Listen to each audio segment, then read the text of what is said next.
And good afternoon and welcome to Jackson Christian School, where the Eagles will take on the Lions of Trinity Christian Academy.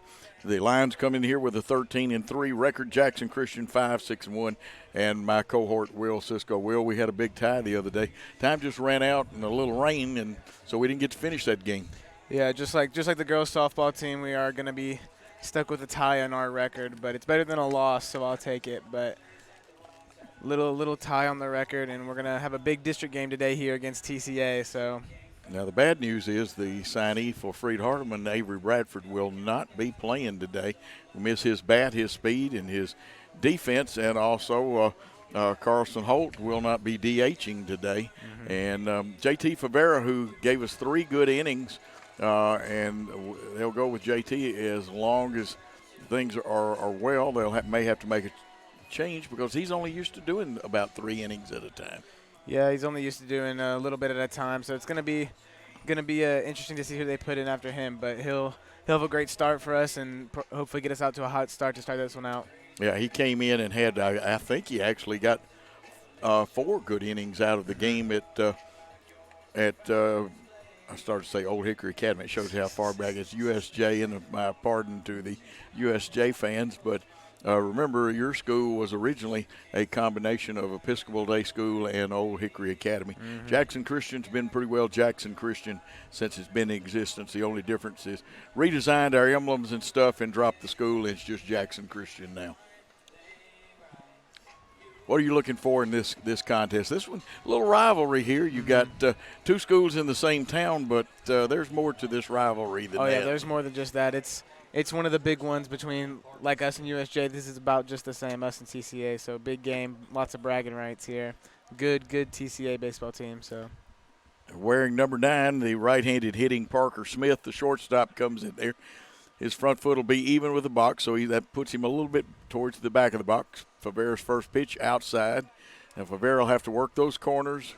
When he's on, he is a very crafty pitcher. Just ask the hitters for those first few innings he pitched over at USJ. He had to come on in relief the other day. Did a great job. 1 ball count. Favera's pitch hit to the second baseman. Here comes Harrison Jones hustling. Gets it, flipped it up to get it, and it went out of his glove, and they got to go E4 on that one. Yeah, very, very slow roller right there. It was a difficult play to make, and got over there to it just in time, but just on the flip up didn't transfer right, so we're going to be stuck with a runner on first to start this one out. And game changer will get the official scoring on it. Now that's what we can't do. We've got to support our pitcher now. Favera will throw strikes and make them put it in play. We've got the field behind him. So E4 on that one, the infield at double play depth, and we need to set that infield in just a moment for you. We'll tell you that the double play combination, there's the first pitch. It's a ball. Shortstop, Walker Ray. Harrison Jones at second. Then over at third, Chance King. And if he catches before the year's over, he'll done about everything. And at first base, the freshman Daniel Green will pick up the outfield in just a moment. 1 ball the count. The hitter is Jake Wilson. They go to first with it. Jake, left-handed hitter. And we remember we would have liked to have tackled him one more time than we did in that football game. Oh, most definitely. He's a great football player and a great baseball player. So yeah. Jake is on the mound today for Trinity. Fouls this one off. So 1 ball, 1 strike count with the runner Parker Smith at first. Parker can do some running. JT will keep him close. Know that JT's grandmother is in the stands, a great teacher in her own right, Betsy Favera. And I'm sure his dad and mom are somewhere around here. I just don't see them at the time. I see Miss Betsy. She's right behind home plate, though, about 3 rows back. Got his sign, goes to the belt, comes to the plate. The runner is running, and that one is low and inside, so Wyatt Jones doesn't make a throw. So it's 2 balls, 1 strike with a runner in scoring position. Now, second will drop back a little bit. Outfield is deep, and I know Jake's got good power, and he's hit at this field several times. He knows about the right field. Only 285 down that line, but you got to deal with that 15 to 20-foot fence. Here's the pitch. Hit on the ground. And gets by Daniel Green, and that'll be an E3. I can't score that one a hit. We'll make sure the official score scores it that way. And he does. E3, and again, we've actually given up runners to what should be 2 outs. Yeah, very, very easily should be 2 outs. A little grounder to the second baseman, a little grounder to the first baseman. So they're not hitting well to start out. We're just not fielding good enough to get us out of it. So got to bear down and get those feelings. Zachary Timms, the catcher, does a good job for them. He's a right-handed hitter, being played straight away. Shade kind of taking. We go to first with it, even with the runner at third, and that's a good move. You can even look at third. You don't have to throw it to third, but if you make the move to first, originally you have to go to first. No outs. The hitter is Timms, the catcher. He does a very good job for them. I believe they come into this game, correct me if I'm wrong, now we step back, and they step out. I believe they lost to Milan the other day. Trinity did. Yeah, I heard it was a very good game. Milan, a good baseball team. Well, you said there was, a record broken? Yeah, I believe Orlandis Williamson broke the Milan school record for most bases stolen in the game. And he can do that. He's a fine athlete in whatever sport. Stealing second, and in the minor leagues they would call that catcher's indifference there because he didn't throw down. Wyatt Jones didn't, the fine catcher for Jackson Christian. So there's no outs. JT Favera having to work out of these will be unearned runs. They got on by error. And in theory, but you don't play the game with theory, you play it with what really happens. Should be 2 outs.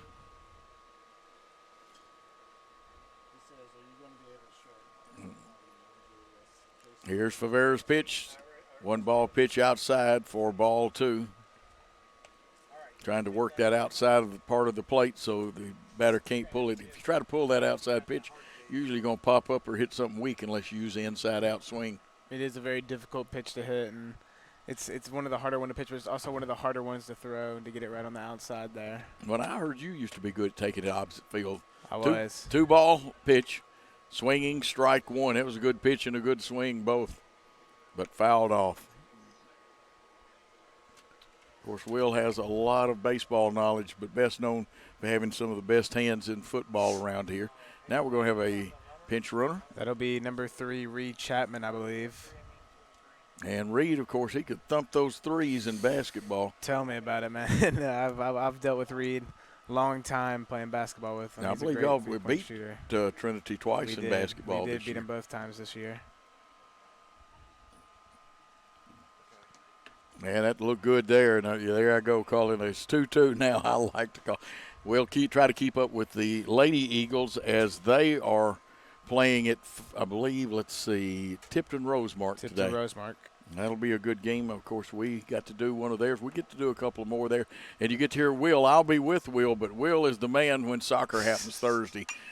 2-2 pitch hit to right field. Going back is Collins. Collins looks, and it's gone. A 3-run home run.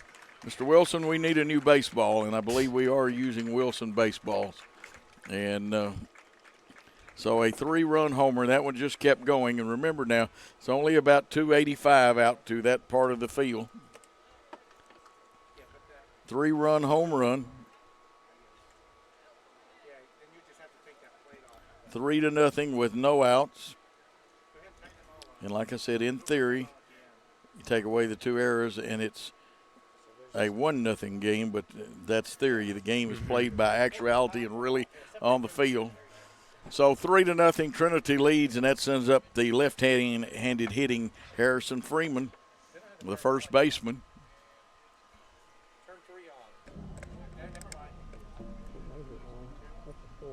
And now you have the parabolic mic. Oh, a great pitch. Did you see that one, Will? Yeah, that was a great pitch. Got the inside corner right there, and he's been, that's JT's game. He always tries to find the corners, paint the edges. Yeah, that's for a left-handed hitter. That is a tough pitch to get low and inside. Very, very hard. And I mean it right on the dotted line. The 0-1 pitch, strike 2. Right again. Two great back-to-back pitches. And 2 great pitches after a man just got a home run off of you, too. Came back through those strikes. Freeman will be trying to guard the plate, Harrison Freeman. He's up in the box, if you'll notice in our picture. That one was close enough you heard a couple of grunts on the parabolic mic by some of the fans.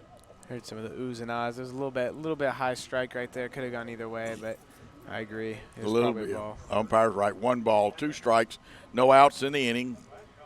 Here's the pitch. Just missing. 2 balls, 2 strikes. Rivera on the mound. Early here in the first inning. Rivera versus Freeman. The 2-2 pitch. Swung on, hit to center field. Looks like we're under it. And with the catch, Alden Holland puts the first out. So Holland gloves it. Brings up Needham Goodwin, who's playing left field today. Now batting left fielder number 4, Needham Goodwin. He'll wear number 4 on his jersey. Now he's going to step into the box. Rivera will throw from the stretch position most of the time. Matter of fact, about 99.999% of the time. See Chance King coming up now. Chance is not normally the third baseman, but we've got a couple of folks out. Good pitch, but just missing for ball 1. Walker Ray, who should be the pitcher tomorrow, is playing short today.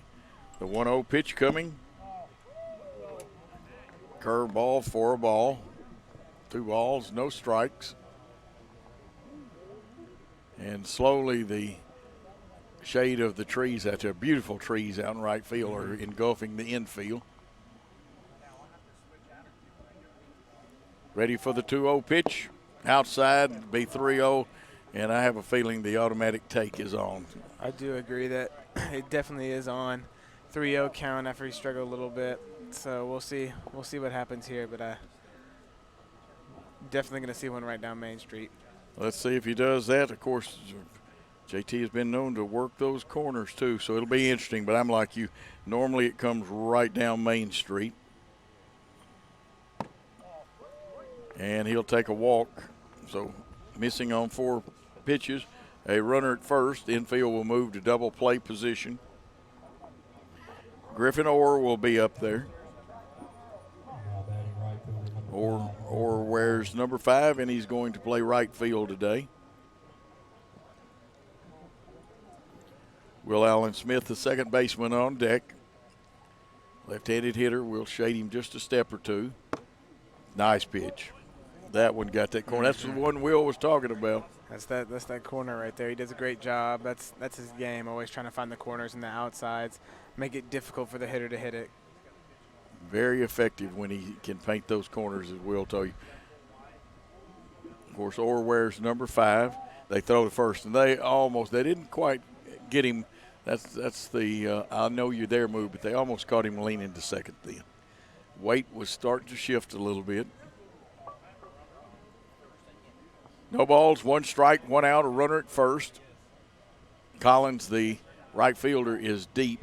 And, of course, with the fence like it is, running, the pitch is high, the throw down to second. They get him, he slid into it, and it's 2 outs. I'll tell you what, Jones does a great job. When he can catch one and it doesn't take him off his stride or balance, he will throw you out.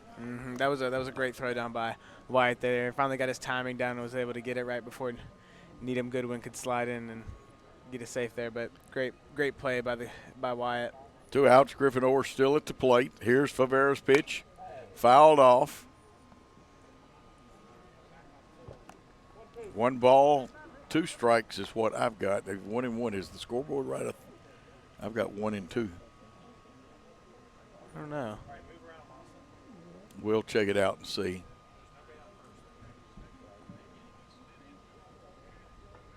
Favera's pitch. Low. So now 2 balls, 2 strikes. I was right. I like being right sometimes. You do. Oh, you need to hear the soccer game Thursday at 5 o'clock, right? Against TRA. Will be on the play-by-play. I'll be doing color. We're looking forward to that. Soccer team won. Will's 1-0 as an announcer. He won that last game with them. Here's the pitch. Inside, runs it to 3-2. 2 outs, no runners on.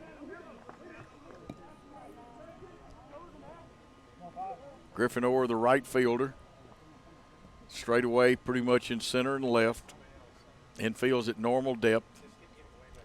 The 3-2 pitch by Favera. Hit on the ground. Will it get up the middle? Yes, it does for a base hit. Fielded by the center fielder, Alden Holland. And on with a single is Griffin Orr. That'll bring up Will Allen Smith, the second baseman. Okay, Will, are they running with 2 outs? I do not believe. Oh, no, they are going to run with 2 outs here. First or second pitch, which one's going to be your call? You've been pretty good at this. Second, not the first. We'll probably see a pick in the first pitch. Let's see what happens here. Runner trying to stay loose. The weight just a little flat-footed to run then, so fouled off on that first pitch, so no balls, 1 strike. Let's see if he shifts a little weight. Something good to watch these great pictures. Of course, right now, a great picture by Worthy Road Studios. First base, we had that great home plate shot. Check the feet out and see how the weight is distributed. And if I see a little dust under there, he's going. Yeah. He's not. Nope. And another great pitch, 0-2. Favera gets that right corner of the plate again. It's on our right. It's his left side, but it doesn't matter. That outside part of the plate, he has done well with that low and outside. 0-2 the count. Runner holding, fouled off, and we'll do it again. Nice crowd here today. Got people all the way down. You know, people really enjoy the hills or the berm, whatever you want to call it here, down the sideline. And we've got more seating than a lot of parks do, but still the hill is important. Hit out in the left field. Going back is Everett Wells, and it goes just over his glove. And the run will score. So a 2-out run. And we'll let you pick up and see if they score it a hit while I look down and make a little dent in my scorebook. Believe they're going to score it an error, E7. Yeah, just got a little bit away from Everett right there in left field, and it's gonna cause us to score another run and another runner in scoring position. So tough look. JT's done a great job on the mound so far. It doesn't look like it with the score, but should be right now. Yeah. Maybe 1-0. That is all. And the bender gets in there. Griffin Graves, the center fielder, hits left-handed. Nice curveball. 0-1 the count. Runner at second.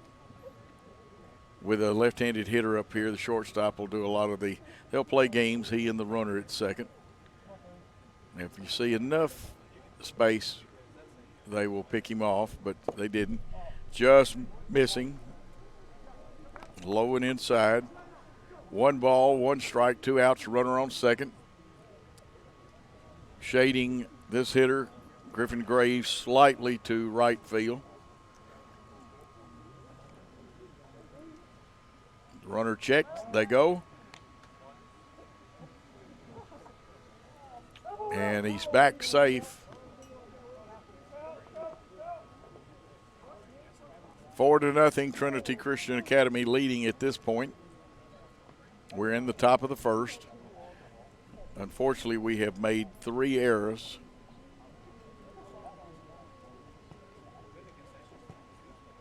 And the ground ball is going to be chopped foul. And the Trinity first base coach makes a nice play. And they'll throw it up to the hitter, who will give it to the umpire. It's not like Major League Baseball. High school baseball can be much more gentlemanly, and people get along. Sometimes they throw at each other in majors. They do a few other things, too. Here's the 1-2 pitch, drilled into center field for a base hit. Let's see if he'll get the run home. Oh, we overran it, and the run will score. So what you've really got there is you have a solid base hit and an error. They may not score that one as an error, but it is. So you got the base hit and error, because we come up clean, we've got a chance at a play in the plate. The 9th hitter in this inning And this is going to be Robertson. Where's number 22? Brady Robertson.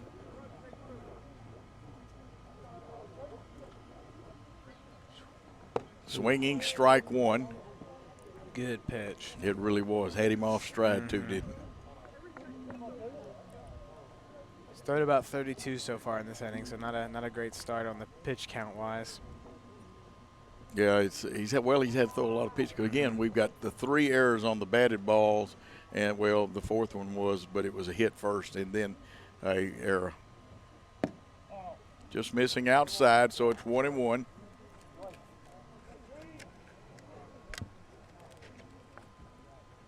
Trinity would like to keep this inning going because they have the top of order up if this man doesn't make the 3rd out.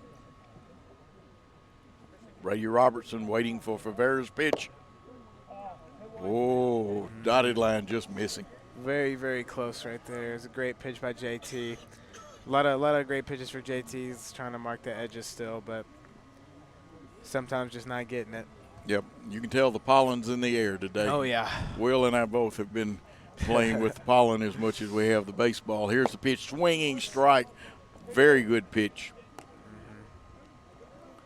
Semi-deuces are wild. We don't have 2 runners, but 2 balls, 2 strikes, 2 outs, a runner on first. Everybody pretty well at normal depth for Brady Robertson, the 3rd baseman, hitting in the 9th spot in the order. And now will be a single horse merry-go-round. 1 runner as the pitch is released, he'll be going. 3 balls, 2 strikes, 2 outs. Rivera's got his sign, comes to the belt. The runner's going, it's fouled off, and guess what? We get to do it again. Have you ever been the runner when they fouled off 9 pitches? I have not. I've had one close to that. I remember one time it was 7 pitches for me. Back when I played one time, but that's the most I've ever had. Well, I couldn't hit one straight one. Philip Luna had to come back to first 9 times. Here's the 3-2 pitch again. Runner will be off with the pitch. Hit and fouled off out of bounds. And I got to get away from basketball. It's out of the field. It is out of bounds, though. You can't catch it on that side of the fence. Yeah. Love what my man Michael Molnick says. That's over the fence, but the wrong fence. So we'll do the 3-2 count again. This is twice in a row.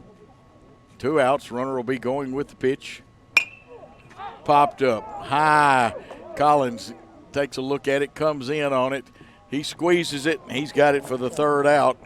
But 4 big runs, or actually 5 big runs in the top of the first.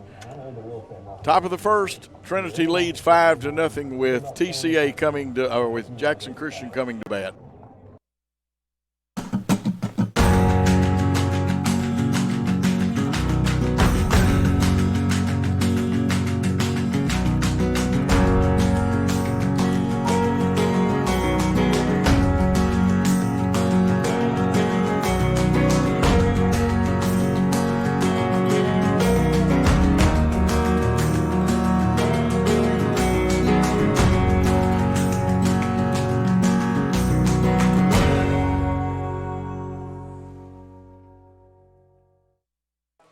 And we're back. We spotted them 5 in the first, but 3 errors that were obvious errors, and then a error with the ball overrun a little bit in center field took us out of a chance to get a run at the plate. Jake Wilson on the mound for them. He is an experienced left-handed pitcher. We'll go with Walker Ray tomorrow over at Trinity as these 2 teams play again at 6 o'clock. You won't be able to take a whole lot of pitches off Jake. He'll come to the plate when he will. Yeah, you won't. He does a great job. He's a great pitcher, committed to MTSU to play baseball, so he's a great player. Still got another year on him as well, so he's a great player, going to have a great future, but he's a hard man to hit. He is a hard man to hit. And, of course, our team, our fine young coach in his first year as a head coach, Chase McLean. Of course, he's helped by Todd Lumley, who I believe Todd coaches just about everything. Former Peabody head coach, but he coaches a little football here, coaches a little baseball. He could coach basketball if he had to. And, of course, the football mind himself, Coach Bullard. I love him to death. He's a good man. He's done color with us before on basketball when you were playing. I do remember that. He did it almost as good as me, not really. Well, he's pretty good. At first pitch, swinging strike as Walker Ray, the shortstop, leads off. He wears number 16, right-handed hitter. Love our blue uniforms. We are dapperly attired. Blue tops, white pants, the blue baseball socks. The 0-1 pitch on the way, swinging strike 2. A healthy cut at that one. Sometimes we got to keep that head in there to see that baseball. That one would have gone out of the park if he'd gotten hold of that. Oh yeah, he took a hefty swing at that one. It would have went for the fences. Guarding the plate, the 0-2 pitch to Walker, and it's a ball. I think one of the fans you could hear on the parabolic mic trying to talk the pitch in there. It was close, but no cigar. I was watching on ours camera shot here, and it's a pretty good one. That one high and outside, so it evens the count at 2-2. Jake Wilson on the mound. Pretty good football player, too.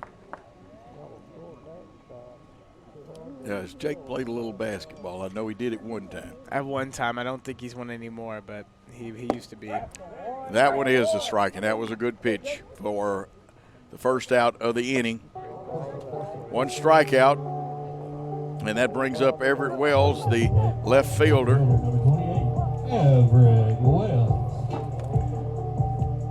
Everett, a very solid player in baseball and also a very good football player, too. Everett hitting .250 on the year.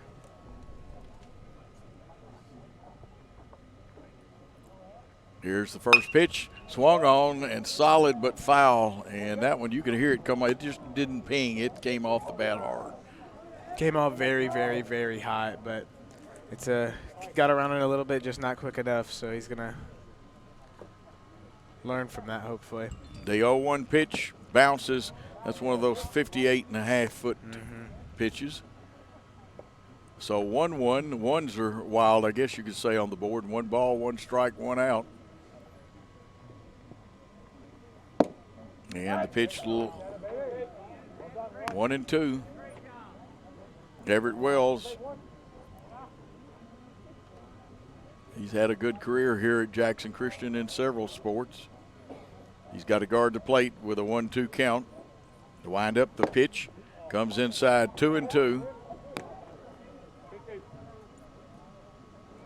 So 2 balls, 2 strikes, 1 out. The Eagles needing base runners. Shading him slightly to right. And a swinging strike, too, and you could hear the mitt pop on that one. So 2 strikeouts for Jake Wilson, and it brings up Alden Holland hitting number 3 today. Got some great attendance here today. Oh, we got 6 cameras today. We've got more than we have at the college games now. Man, we big time. Now, it looks like got to have a little adjustment to the catcher equipment. We'll see. Or did they? I think could be a hand problem. Yeah, when he went to throw it down to third base after the strikeout, it looks like he hit it. I think he hit it on the bat or something. Not really sure, but that can numb it for a little bit. You can actually get a hairline fracture or something in there. Well, hopefully, it's nothing that bad. Maybe just kind of hit it. When you hit what some people call the funny bone, it's not so funny. Well, hitting the hand, when you follow through and you hit a bat, or I've even seen catchers hit the helmet with their hand on follow through. And our fine trainer, who, and Will knows because we have changed since football of last year, haven't we? Yeah, much different training group now. We got Miss Nicole. She does a great job so far. Since I've had her, she was there with me for football and basketball, so she's done a great job. Got us through some stuff, but she does a great job. Well, I noticed we didn't have as many football cramps and stuff as we usually do. We did not. I think I only cramped about 1 or 2 times the whole season, which is new for me. But Which is most popular, the pickle juice or the mustard? I did both. You did both. I did both. I took. They poured pickle juice in my mouth, and I got it all down with mustard or whatever. Pickle juice, mustard. It's a whole thing. It works. It does work. It's crazy how quickly it works as well. Oh, it does, because there's nothing worse. I mean, that lactic acid doesn't circulate out of there, and your gastrocnemius and some of those like that get, and your muscles get as hard as a rock. And there's a great picture right there. Now, that's what it's all about. Got the child and everything. We look at there, beautiful picture. Good time. That's one you need to snap freeze it when you're watching it at home. Take that and keep it, because that's what it's all about, is those children. Makes me think back when Megan and Brad were that age. Okay, we're trying to see if our catcher's going to be okay, and like I said, I feel for him. That is not fun. Sometimes you get hit on the backswing catching too. You ever had that happen to you? You didn't catch much, though, did you? I did catch a little bit. I caught for 3-4 years, and I caught 1 year in middle school. So a little bit of catching. He looks all right. And Zachary Timms, the fine catcher, is coming back out. He's a tough young man.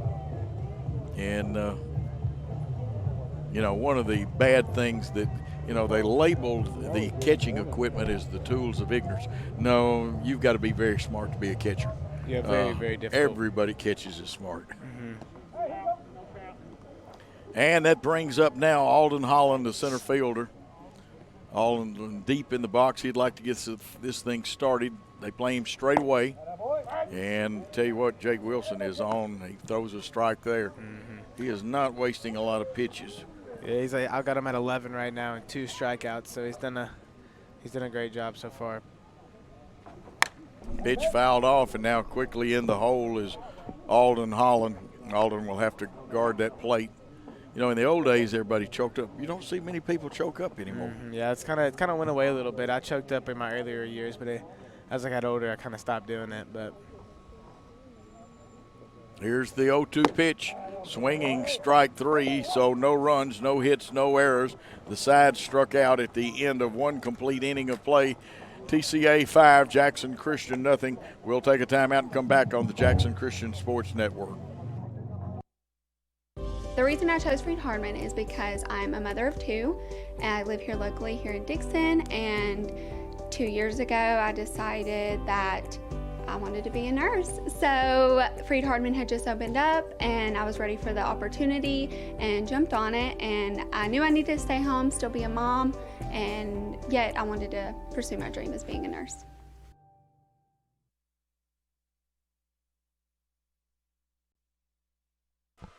And we are back, 5-0, the score at the end of 1 inning of play, but 3 errors attributed. Only one of those runs probably would have scored.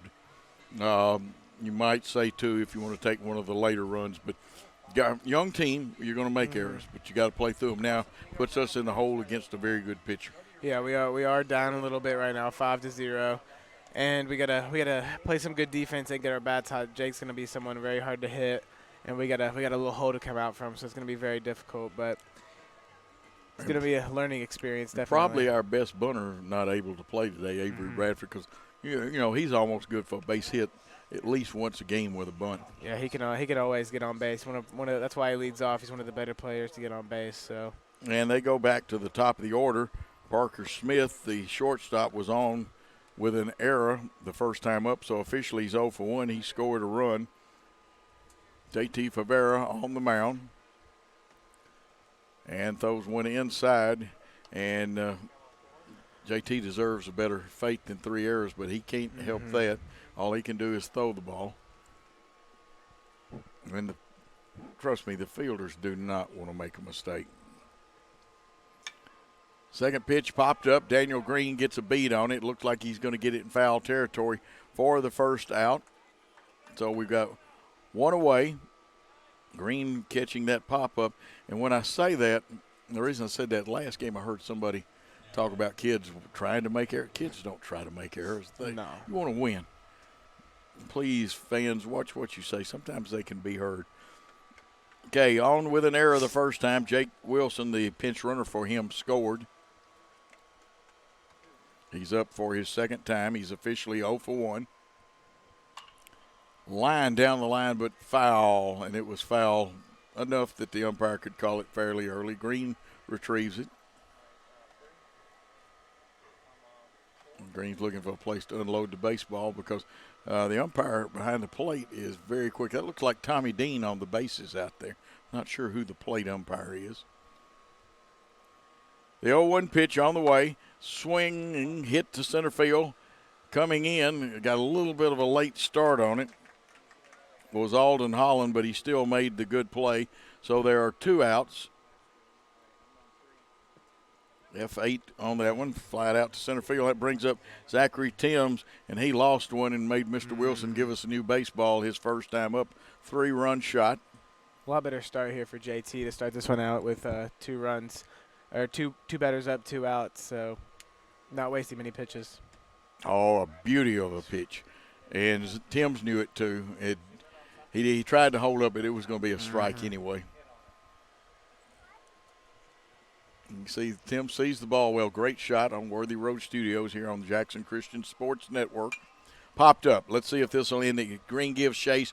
May go out, and it looks like it is. Just misses the dugout by about 2 feet.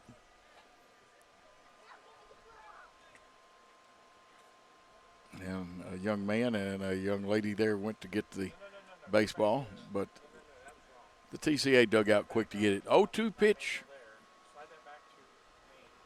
Taking a long time. Here's Favera at the belt. Comes to the plate. Just missing. I like that pitch. Yes. Wasn't in, but it was really, really close. It's a good teaser pitch. 1 ball, 2 strikes. It was a ball, but it was a teaser. Timms with a good eye.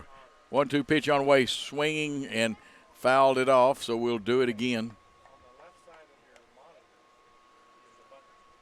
And I'd like to give credit to the umpire behind the plate, but I do not know this one. You know that one, Will?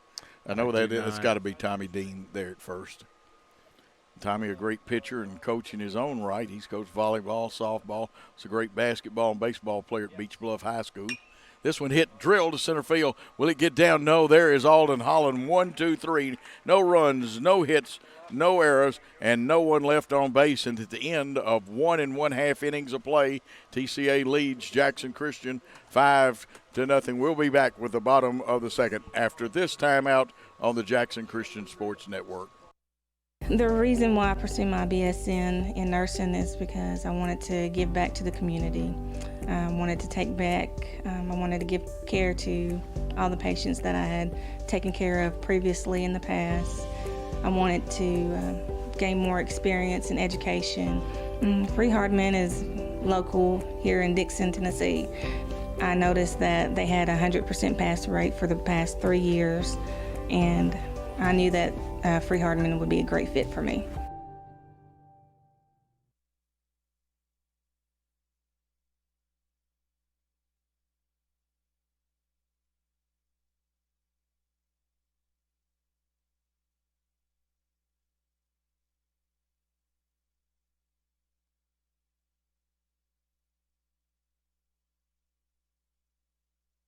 And we are back. Beautiful field here at Jackson Christian. Of course, Timms was the hitter, so they'll have a catcher warming up.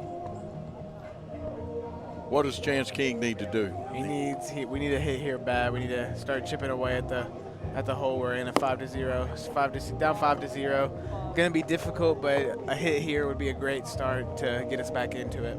And of course, Chance is batted, I think, as high as second in our order. He's batted 5th and 6th. He's hitting 4th today, leading off the bottom of the second, playing third base today. Avery Bradford out. Also, Carlson Holt is out today. And Chance King, who also is a very good football player. And when he does catch you, he's going to fling you to the ground in a hurry in football. He steps in against former teammate Jake Wilson. Here's the first pitch. Swung on. It's popped up, though. It sounded good, but shortstop's got it, fights it a little bit, and it's pop up for the first out to the shortstop. Making contact's important now. We just got to level it out and not have quite so much uppercut. Yeah, a little bit of a tragedy with the pop-up to the infield, but he made contact. He tried to get a hit there. The freshman, Daniel Green, who plays first base, he's come on in these last few games and done an excellent job at first base. He'll be facing the veteran Jake Wilson. And that one a strike. He got a good look at it. Now, freshmen haven't seen too much of this kind of pitching. They're starting to as they play more. I saw a pitcher somewhat like this against Tipton Rosemar. 0-1 count with 1 out. Wilson's pitch, it's low. And like I said, this young man doing balls and strikes has done very well so far. Yeah, he has done a great job. Little fun fact, I'm pretty sure you talked about all the football players we have. I think everyone in this lineup today except Harrison Jones is a dual sport athlete at least. Wow. There's a swinging strike for 1 ball, 2 strike. A lot of good football to be played. We're going to miss you next year because we're out of wideouts. We've got to get a whole new set of wideouts. You and Danier and Tinsley are all gone. Yeah, it's gonna be an interesting rebuild with the football team. It will be. Fouled off, hanging tough is Daniel Green. The situation, but you did so much. You ran the football, and waving up there on top is our great cameraman. We try to wave back to him. We can see him. He can't see us. We're very proud of him. Maybe some of the folks out there will wave at him. He does such a great job. Here's the pitch. That one we put a flag. Didn't quite get the cut we wanted. I think he had him off balance a little bit. I've got 4 strikeouts for Jake. Yeah, he's got 4 in the night, throwing 19 pitches so far. He's done a great job pitching tonight. Jake's a very, very good pitcher, knows what he's doing, veteran pitcher, so it's going to be a. Now here comes a young man that can be a very cagey hitter. Not a big strike zone either. Wyatt Jones, and he had a rip at the first one. That one would have been a strike anyway. Yeah, that one was a little bit low, a little bit of a lower strike, but it would have been a strike either way. So great chop at it. Went for a big hit right there. Wyatt the catcher. Here's the pitch. Swung on, and we're dipping that shoulder, getting under it. We're a little behind it, but it's going to – will it drift? It's going to get out of play just barely. It came back in actually a little bit. But now our first base foul area is on a hill too. So it gives you as a first baseman a little different look. So 0-2 the count with 2 outs. Wyatt Jones has to protect the plate. Jake looks around, checks with his infielders. Kind of playing Wyatt to hit up the middle. If he hits it, the shortstop is adjusted over. And they got him.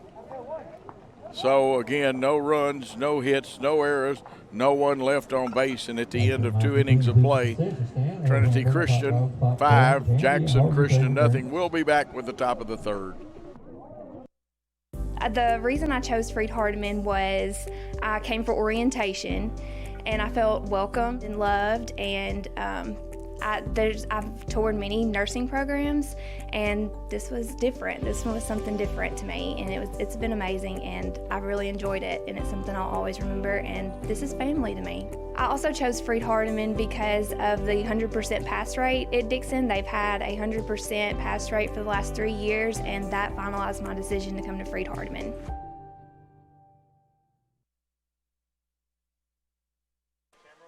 And let's all wave at the crowd there. We got a great crowd shot. If we can just get all of those lovely ladies to wave a little bit. And I think, there we go. We got one to wave.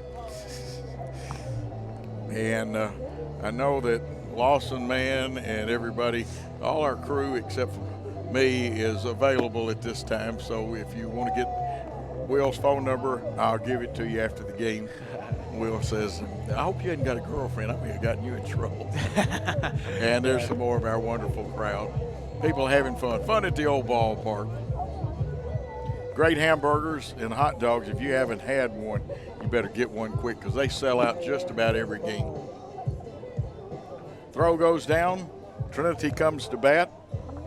Here in the top of the 3rd, they'll lead off with Harrison Freeman, the first baseman, followed by Goodwin and Orr.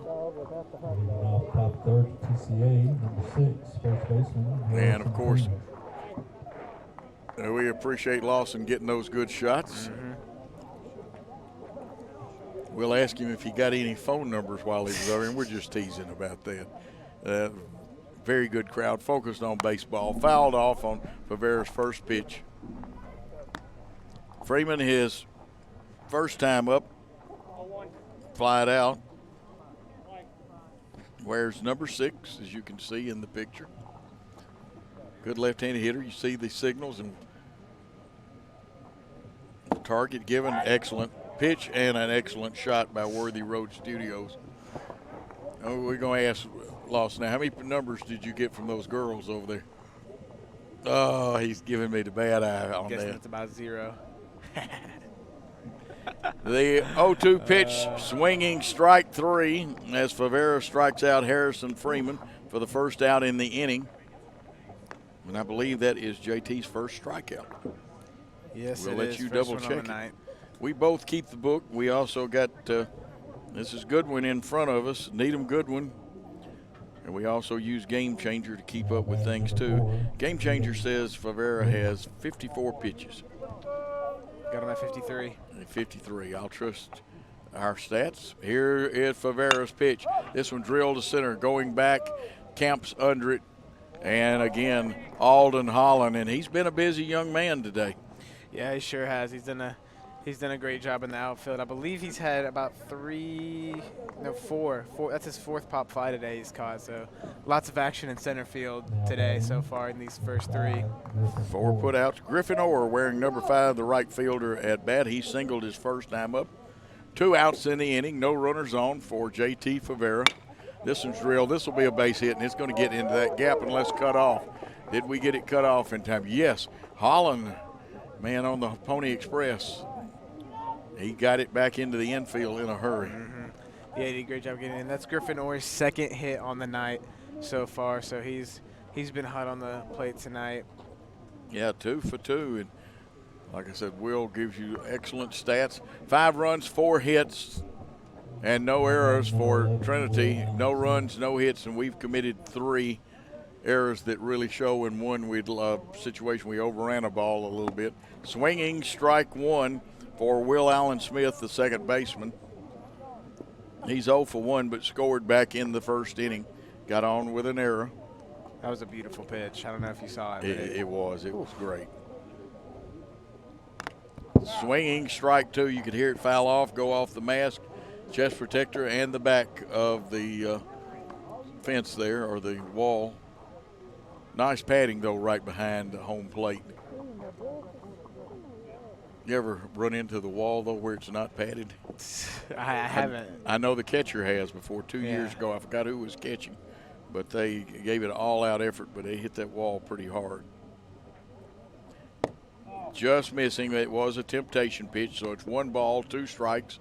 There's a runner at first with 2 outs. JT Favera on the mound. Infield at normal depth. Outfield straight away. Smith at the plate. Hits the ball out in the left field. Let's see who calls it. And it's left center field, and Alden Holland, the man with the plan, does it again. So no runs, 1 hit, 1 left, no errors. We'll be back with TCA leading Jackson Christian School 5-0 in the bottom of the 3rd. The reason I chose Freed Hardeman was I came for orientation, and I felt welcomed and loved, and I've toured many nursing programs, and this was different. This one was something different to me, and it's been amazing, and I really enjoyed it, and it's something I'll always remember, and this is family to me. I also chose Freed Hardeman because of the 100% pass rate at Dixon. They've had a 100% pass rate for the last 3 years, and that finalized my decision to come to Freed Hardeman.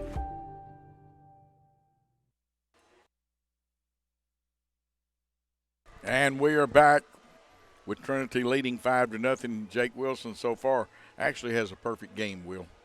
Yeah, he does. He's done a great job so far. No hits, perfect game. We'll see how he does at the start of this one, bottom of the 3rd. But he's a heck of a pitcher. He really has. After 3 errors in the first inning, JT Favera actually was throwing the ball well, even when the errors were made. Now, this is like a pinch hitter, don't we have? No, this is Greg Thaxton. And he plays football, too. I know this young man. Good to see him. I'm so used to seeing Carson come up there. Yeah. Greg Thaxton on. He takes the first pitch for a ball. And we're going to change the way we do things up a little bit.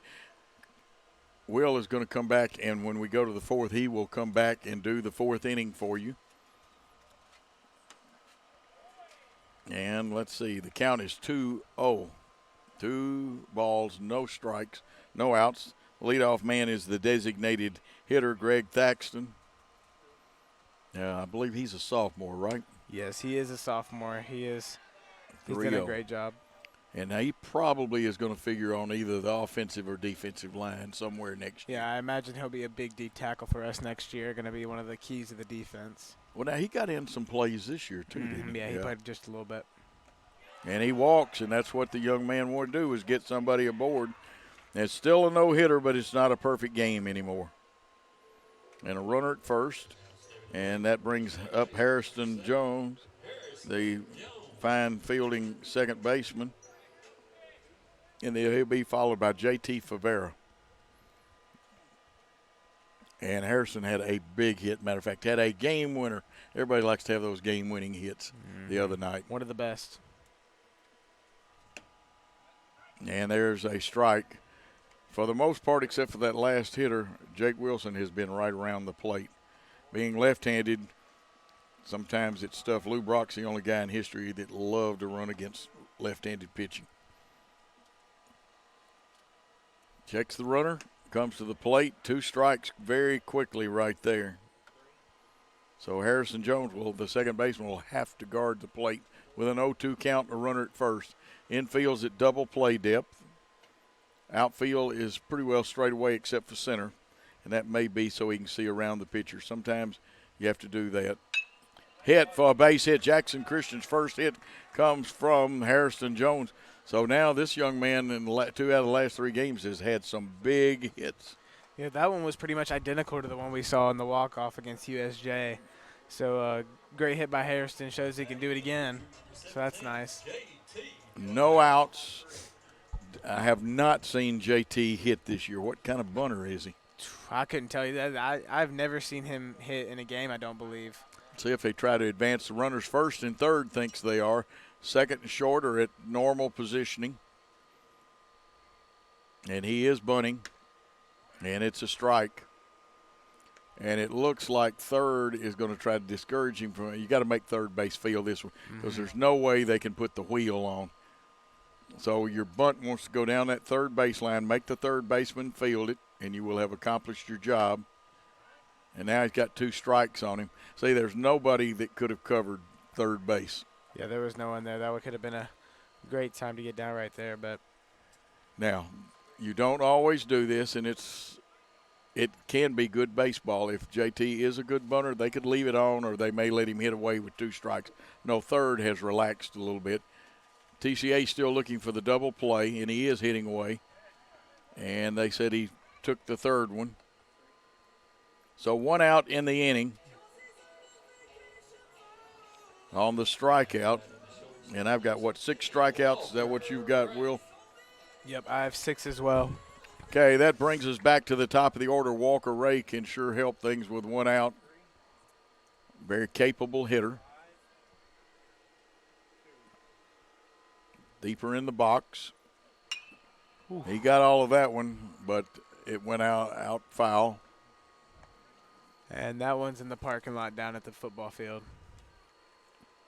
Yeah, not a good day to park your car down there. It didn't hit anybody, we hope. No, it just rode over to the side there. We got that nice fence down there. Walker hitting .241 on the season.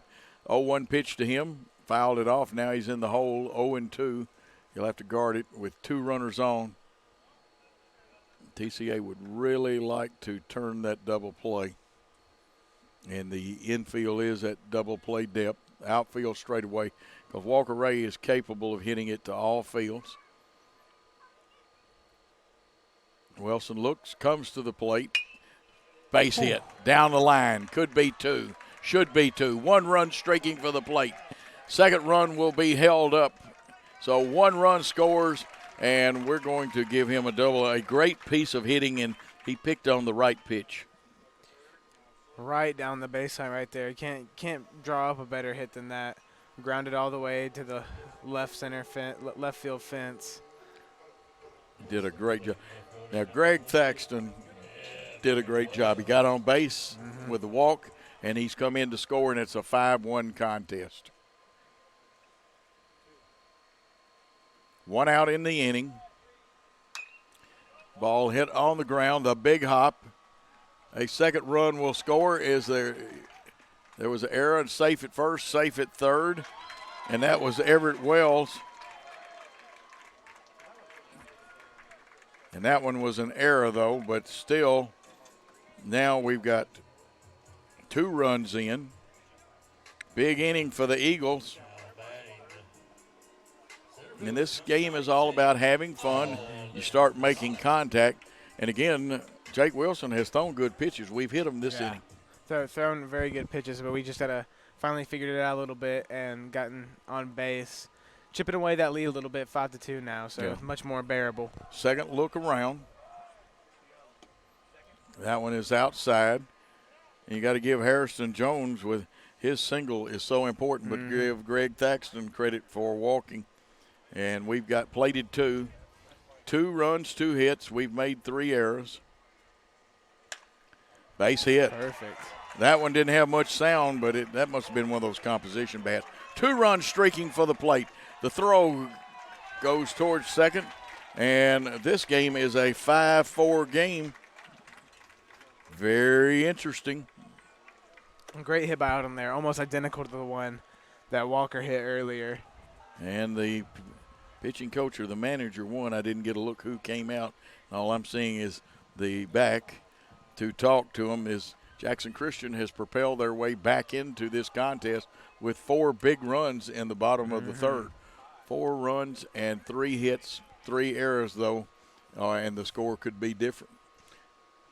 Trinity has 5 runs, 4 hits, and they committed a very costly error a minute ago and some good base running.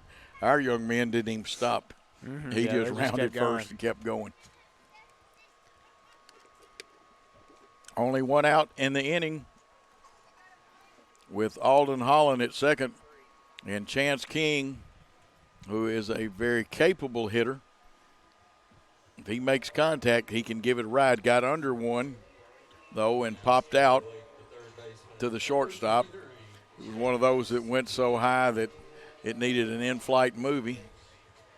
If you take some of that air off of it, it's a line drive in the outfield. Let's see if we can get to – now let's see. They're going to check first and say he missed it. The umpire says no, he didn't. Sometimes when you know how you cut the base when you turn and go, it gives the impression that you missed the base. And sometimes you do miss it. I've seen people miss it by a foot before. Only 1 out in the inning with a runner at second, and they go into steal, and this one was stolen on the pitcher. Yeah, great steal by Alden Holland. He just timed it up real nice, waited for him to turn around and throw it, and was able to get a stand-up steal. And let's see what Jake comes out, and he'll pitch from full windup. Yes, he will. No, he turns. It is the full windup for him. This one got under just a little bit more than wanted to. Chance King. So 1 ball, 1 strike, 1 out. That runner at third, and now TCA comes in to cut the run off at the plate. Yeah, they're all going to come forward, try to get this one at the plate right here to keep it from being a tie game. Here's the pitch. And an excellent pitch. It's 1 ball, 2 strike count, 1 out. There's a runner on third. That is Alden Holland. Chance King at the plate, having to guard the plate as he's behind in the count. Wilson's pitch popped up. Will it stay in play? Yes, it's definitely going to be in play. Second baseman gets it again. He's hit it, but under it for the second out.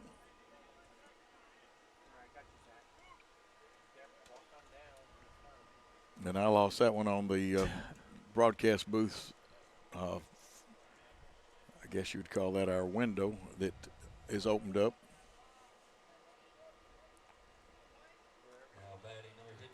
The hitter, number 15, Daniel Green, the freshman first baseman. He's 0 for 1 in the contest. There's a number. Third baseman comes in. He'll go to first. Ball bounces, but first baseman Freeman with good concentration. 5-3 on the putout. But 4 runs and 3 hits for the Jackson Christian Eagles, and they trail 5-4 in this contest. So let's take a timeout on the Jackson Christian Sports Network. The reason I chose Freed Hardeman was I came for orientation, and I felt welcomed and loved, and I've toured many nursing programs, and this was different. This one was something different to me, and it's been amazing, and I really enjoyed it, and it's something I'll always remember, and this is family to me. I also chose Freed Hardeman because of the 100% pass rate at Dixon. They've had a 100% pass rate for the last 3 years, and that finalized my decision to come to Freed Hardeman.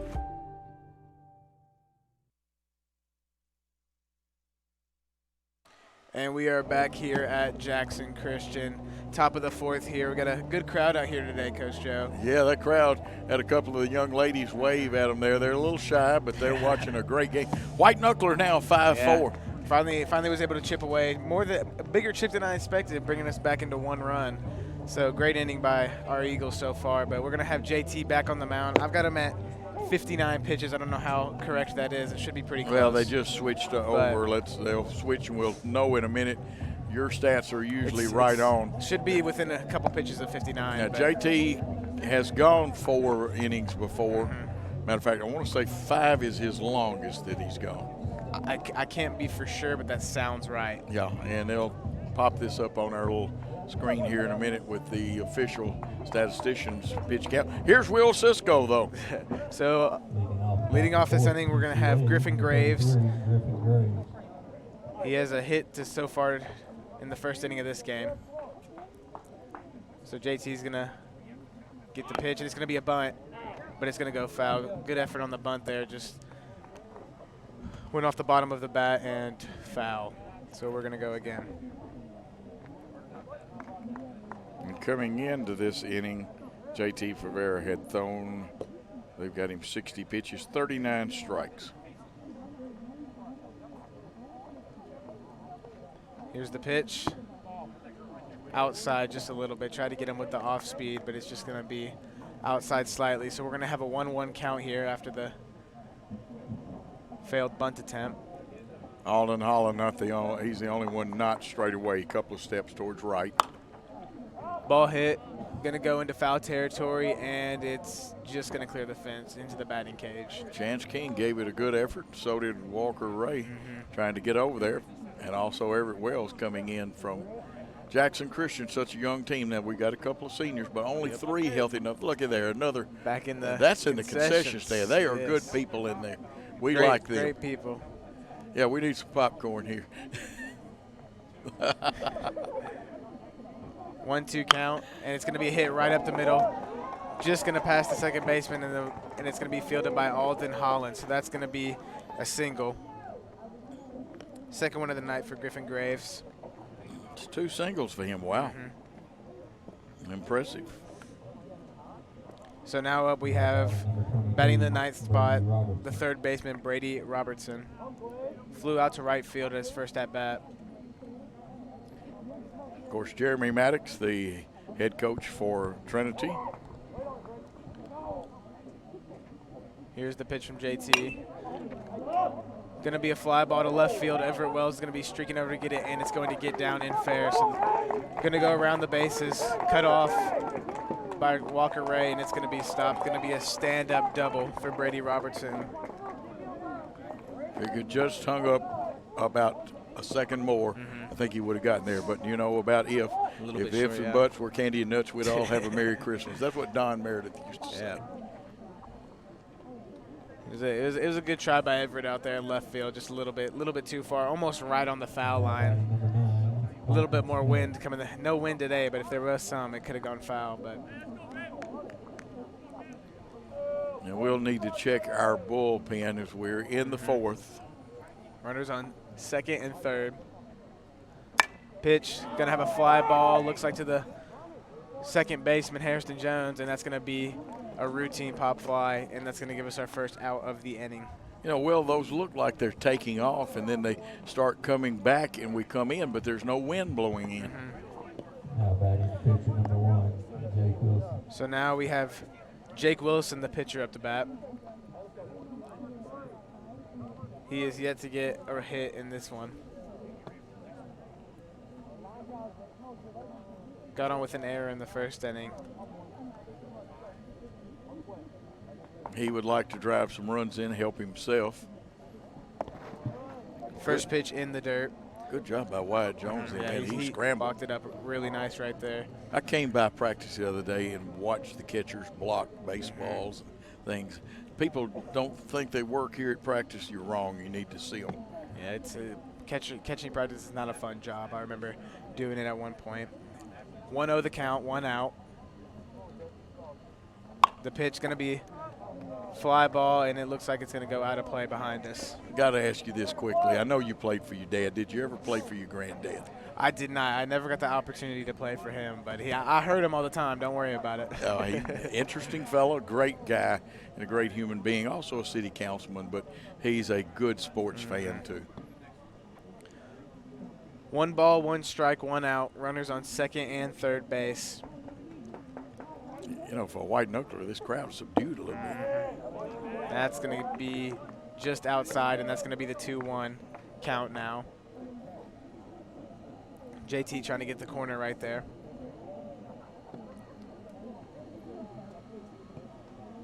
So 2-1 the count, waiting the pitch.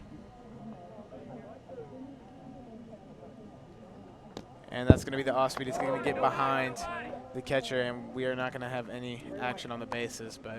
And a good move by Daniel Green coming in to back up. I want to say hey to Mo Grimes. He's in Murray City Hospital. He was going to try and watch the game. He texted me before. He had to have somebody bring him a computer in, as they don't get our games on their TV station up there. So 3-1 the count, 1 out still. Runners on second and third. JT with the pitch, going to be high, and that's going to be ball 4. So we're going to have bases loaded here. Ducks on the pond, sacks or jams, however you want to say it. Yeah, it's your game right now. So Jake's on, and that loads them up. And you know who's at the plate, a very good player. Yeah, Zachary Timms got a home run in the first one and had a healthy fly out to second base. Almost was a great hit, but. Yeah, 3-run home run, and he is a very dangerous man. No place to put him, Will. No place to put him.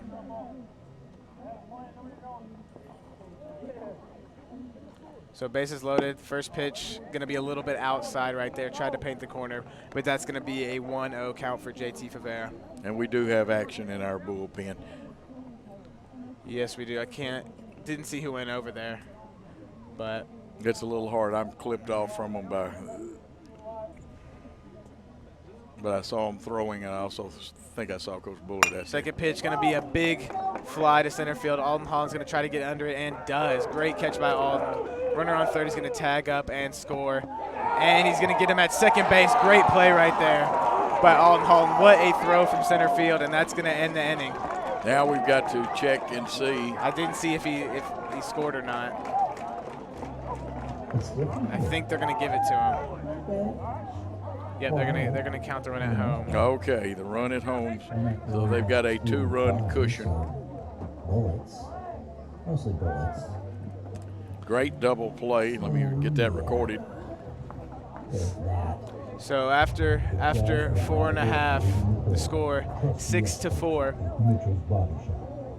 And we will be right back after this.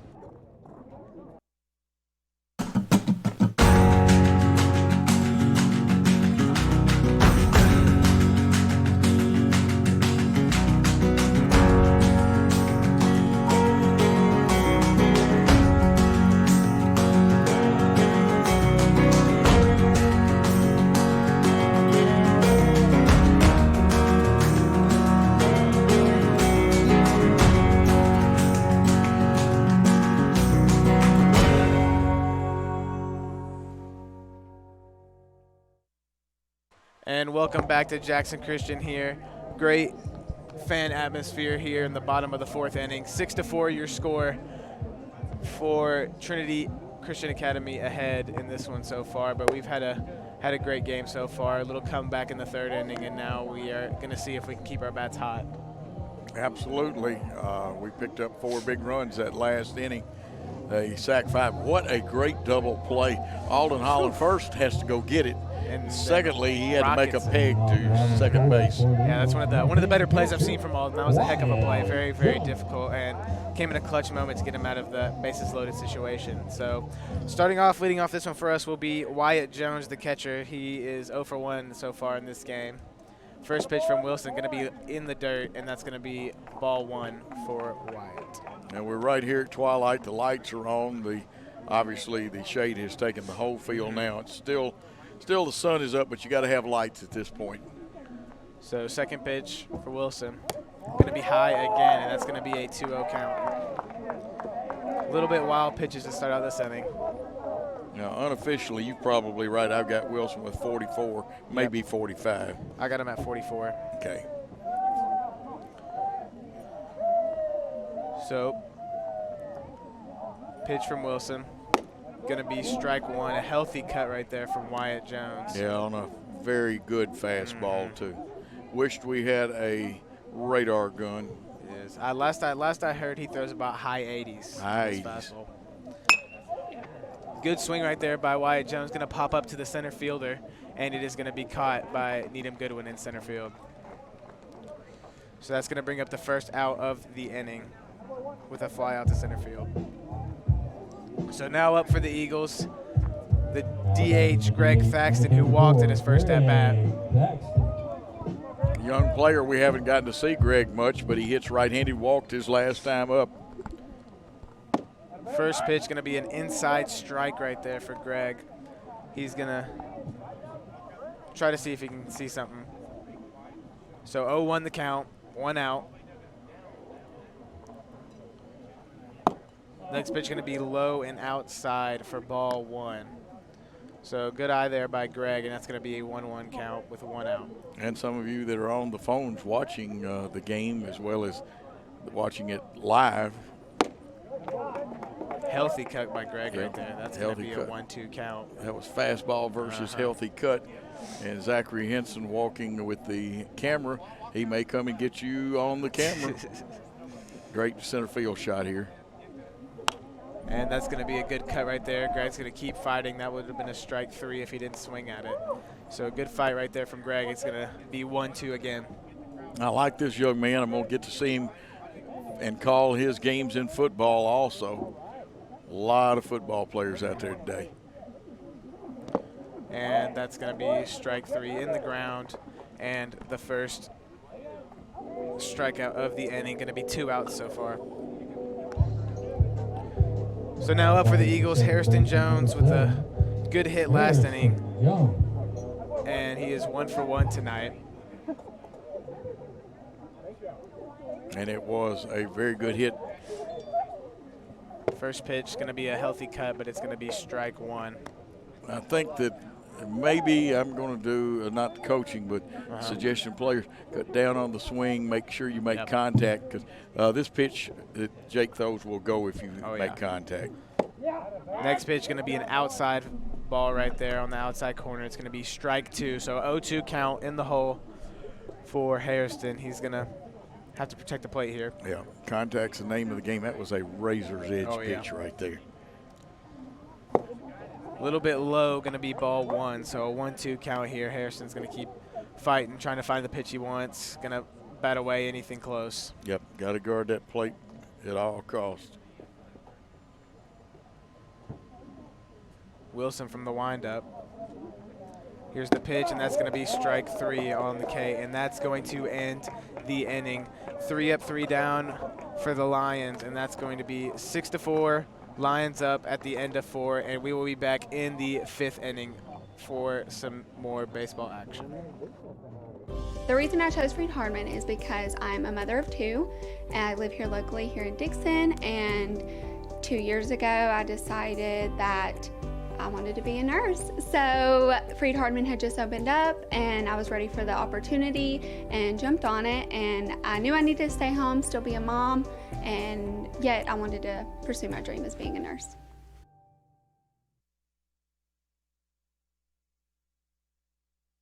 And we are back. Great shot by Worthy Road Studios. And over on the softball field, there's a game of interest going on over there. Now you got to watch it now. Have you ever played? Of course, you play with a wadded up cup most of the time. Yeah. It's been a great while. game. It's been a while for me, but definitely was a fun time back in the day. Yeah, the days of youth. Oh, yeah. It's kind of like the days of wine and roses. They used to have a shortstop and second baseman combo for the Philadelphia Phillies. Bobby Wine was the shortstop, and Rojas was the second baseman, and they called it the days of wine and roses instead of Rojas. And bad baseball joke. It's true. Those were real players. And the Phillies weren't very good then either when those two guys played. But we've got a good one going here. I think we have we a score need to change. They said that run didn't score after all. So it's 5-4, and we've got the white knuckler back on. So we will X that score out. And I'm glad we clarified that. 5-4 the score. They're taking a picture of Lawson Man. Zach got Lawson on there. Get the real talent in here. And anyway, first hitter coming up there is the fine first baseman, Harrison Freeman. Bats left-handed, wears number 6. He's 0 for 2 today, but he's capable. And a great pitch right there on the knees. Yeah, JT throwing a great game so far. One of his longer throwing games. So he's gonna have to really dig deep to try to throw some more strikes here. Yeah, I think they've got somebody ready just in case, but just missing. So it's 1 ball, 1 strike. JT Favera, a fine young pitcher. He will get better with time. Good shots. You can see pitcher, catcher. The signal's being given. See White's target. And that boy, that picture showed it all. The bend. There is Paul Schultze. And now all the women have fainted in the crowd that saw that picture because. Wow, the big man. Yeah. Here's the pitch. Hit to left center. It's going to get over the left center field area. Not out for the wall, but he'll cruise into second. And we told you that this young man is a very capable hitter, and he delivers out into left center. A double to lead off the inning. Needham Goodwin, the left fielder, wears number 4, will be coming up there. See if he's hitting away or bunting. Got a lot of signs over there, so it could be a possible bunt here, try to get a run on third. Now, the only thing I need to understand now, I think I want to say he's hitting away. Well, they went through a new set of signs, so yeah. I missed what the indicator was. There's always an indicator out Always there. an indicator. And they're waving at you at the crowd. You all wave back, and we're back with the ball game. Favera checks, comes to the plate. It's a strike. Yeah, he's done a great job pitching tonight. There he is. Nice young lady from right here. And she waved at the crowd. Hopefully the crowd will wave back. Appreciate all y'all listening. Mo, get that leg well. He broke his leg's the reason he's in the hospital. Yep. One of our great fans that watches every Jackson Christian game here on the Jackson Christian Sports Network. The 0-1 pitch by Favera on the way to the plate. Gets away from the catcher, and the runner will advance to third. And unless they're squeeze bunting, they will not have to advance the runner that way. So Goodwin will get a chance to knock in a run or get on base. He's 0 for 1 today officially. He walked back in the first inning. And I see JT's dad is here. Had to tease him the other day, and I'll tell you about that. The 1-1 pitch drilled to left field. Will it get over the head of Everett Wells? And it is going to get back to the wall. It will score 1 run, and standing up into second base will be Needham Goodwin. So he gets a double, 2 doubles, and a pass ball. Very costly, and that gets a run in. Now it is officially 6-4. JT's dad is one of my former students, John David Favera. He, when he was in school, he used to have a ton of hair. He's kind of bald right now. Yeah. And I told him, I said, your old coach has got more hair than you do. But that brings up number 5, Griffin Orr, who's 2 for 2 on the day, Will. Yeah, he's done a great job hitting so far today, so going to be interesting to see what he does here. playing games with the second baseman and shortstop. JT wisely steps backwards off the mound, and remember that is important that you step backwards off the mound. Yeah, Step don't forward. step forwards. Balk. We saw Yeah. one of those the other night. 6-4 now your score. 8 hits for the Lions, 3 hits for the Eagles, who trail 6-4. Fouling this one off is Orr. Griffin Orr has hit the ball hard both times up there. It's in the 6th spot. Nice little back angle. And during innings, we'll try to check on the Lady Eagles softball team today, as they were in for a tough contest with the Tipton Rosemark Lady Rebels. Enjoyed seeing our softball team the other day. Here's the 0-1 pitch. Grounded out to the first base, or grounded off towards the first base side. It's foul. Green on the move, but that one hit the fence. Here's one JT would love to have the strikeout right here, or would like to have the base hit, because if you get that one out, even though there's a runner at second, it really improves the looks of things. Yeah. Psychologically, getting that out and a strikeout makes you feel good. 0-2 pitch again, ready to come. Favera's at the belt, to the plate, fouled off again. That curve stayed a little high. That was the reason he was able to foul it to the third base side. And some more of our great pictures. Getting to see the ballpark, the fans today. Got the extra camera. I believe Paul's running 6 cameras. Got our camera that you actually can move from place to place. We use it a lot at basketball. 0-2 pitch. Favera comes to the belt, checks the runner to the plate. And that one stayed high. If that one breaks, could have been strike 3, but it didn't. Could have been strike 3, and he's done a great job pitching, getting in the later pitch count. And JT, not a very long pitcher, but he is a very good pitcher. So we'll see how he does here in the later portion. Usually gives you 3 to 4 good innings. Yep. Has done a good job today. The pitch, just a little high, making it 2 balls, 2 strikes. There are no outs and a runner at second. Unofficially, I've got him with 84 pitches, and that is unofficial on my count. Favera will look for the sign for this 2-2 pitch, really wanting to get a strikeout here. He'll take any kind of out he gets, but would love to have the strikeout. Here's the pitch. Hit into the outfield. Coming back on after stepping back and running towards and getting it, the busiest man in the ballpark, the center fielder, Alden Holland. So 1 out, Will, and it brings Will Allen Smith up there. He's 0 for 2, but he scored a run after getting on with an error back in the first. Yeah, I've got Alden with 7 pop fly catches today. So That's he's a pretty been good day. super busy today in the center field. So Well, he's also got an assist too. 7 putouts and an assist. yeah, he's done a great job so far at center field.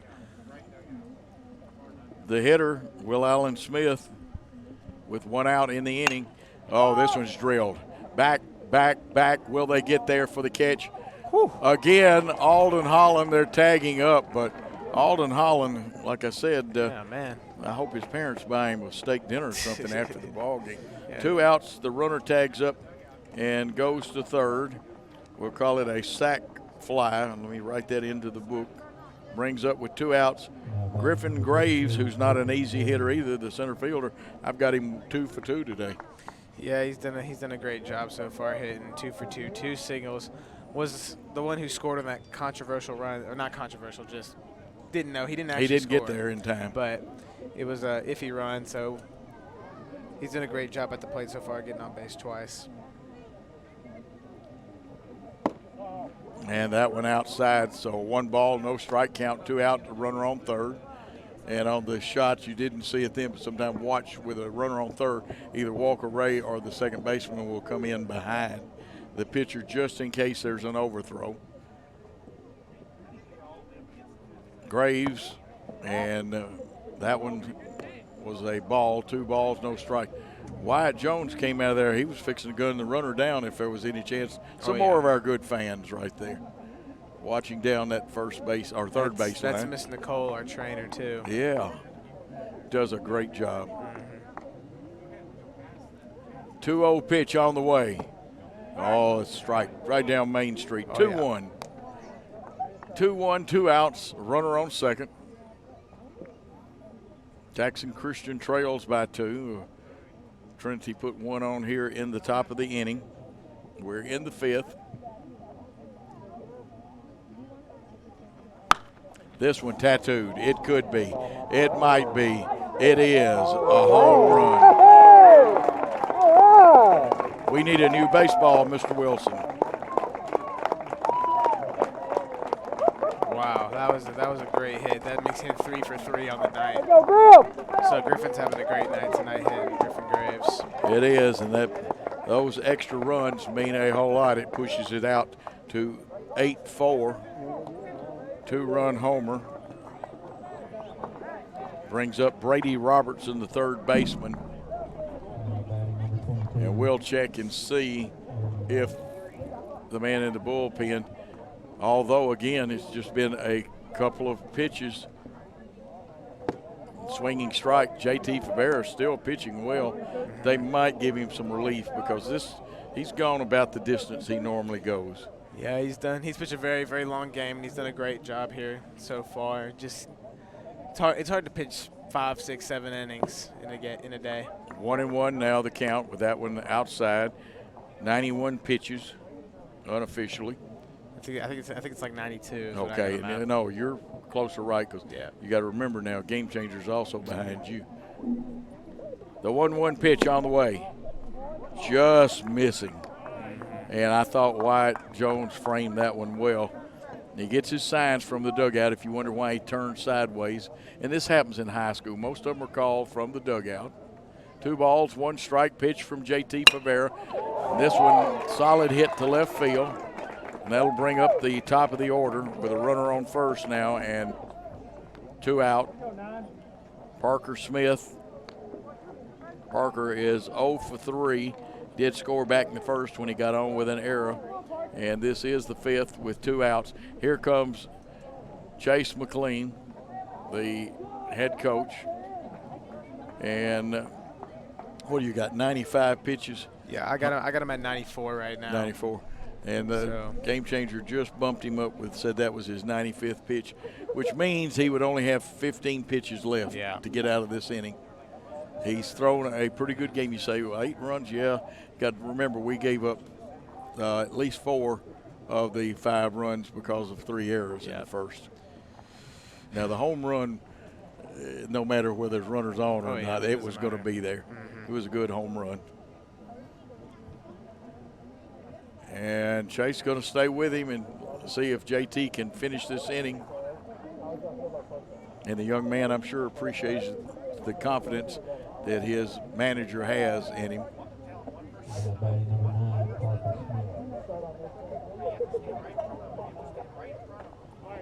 And with 2 outs and a runner on first, stepping in to hit is Parker Smith. From the stretch, here's the pitch. Just missing, ball 1.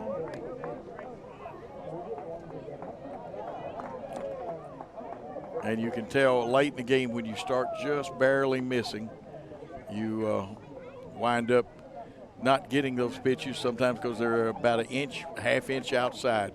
1 ball, no strike pitch. And he called it ball 2. Yeah, Wyatt was coming up for that one, so. Wyatt, and I believe you're right, he's just sophomore, right? Yep. And if he's just sophomore, just think about what he'll do with his junior and senior. You're gunning people down. So he's already aggressive. Good pitch, 2-1 now. And some fans, I've seen several fans on their phones watching this game, even though they're here live. There's a young lady. Runner on first, 2 outs, 2-1 the count. Here's Favera's pitch. Drilled out into right center. Alden Holland, and there's the man again. That ends the inning, but they put up 3 big runs and now have an 8-4 lead as Trinity leads it 8-4. We'll be back on the Jackson Christian Network for the bottom of the 5th. The reason why I pursued my BS in nursing is because I wanted to give back to the community. I wanted to take back, I wanted to give care to all the patients that I had taken care of previously in the past. I wanted to gain more experience in education. Freed-Hardeman is local here in Dixon, Tennessee. I noticed that they had a 100% pass rate for the past 3 years, and I knew that Freed-Hardeman would be a great fit for me.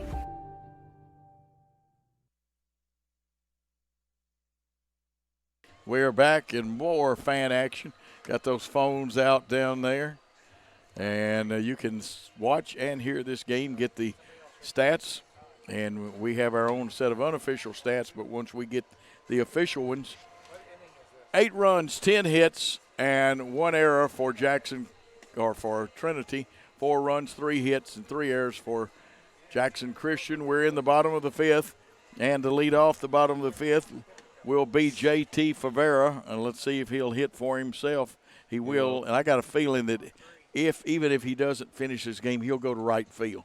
Yeah, if I had to guess, he will still be in the field if he didn't finish. But he's done a great job so far pitching, and I'm interested to see what he does here hitting. J.T. Favera, the left-handed hitter. We got our parabolic mic on, thanks to Will. And he looks at one, and they say it is, well, I didn't see a hand signal. It's ball 1 then. There's no signal. A little low. He looked to bunt on that one. Let's see if he tries to swing. He's going to bunt again. He offered it that one, so it'll be a strike. It probably would have been anyway. Yeah, that was pretty much in the strike zone right there. That's why I tried to go for it, but good try by JT. These two same teams will play again tomorrow over at Trinity. The 1-1 pitch on the way. Swinging strike 2. Nice, healthy cut. Jake Wilson blazing that one.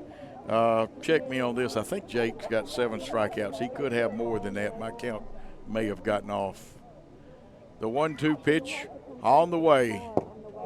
And it's low. It evens the count at 2-2. Yeah, I got him at 8 strikeouts. You got him at 8. Night. Okay. 8 is official. 2 balls, 2 strikes. JT Favera at the plate. And they got him. And that one, you mark it in the book that he was caught looking. Most people turn the K backwards. I put KC. So 9 strikeouts in the game. Walker Ray would love to get something started for his team right here. He has a double and a strikeout. He scored a run.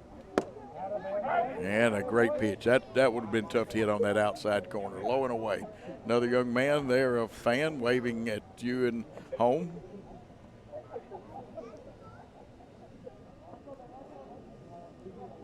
And we got a ball game with a tennis ball going on right in front of us. Swinging strike 2. So Ray in the hole, 0-2. Again, 1 for 2 on the day. It's 8-4 is your score here in the bottom of the 5th.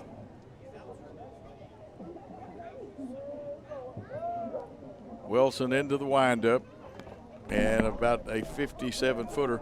And I forgot, with Jake's last name being Wilson, I need to explain to people why I say we need a new baseball, Mr. Wilson. Play with Wilson baseballs. Yeah.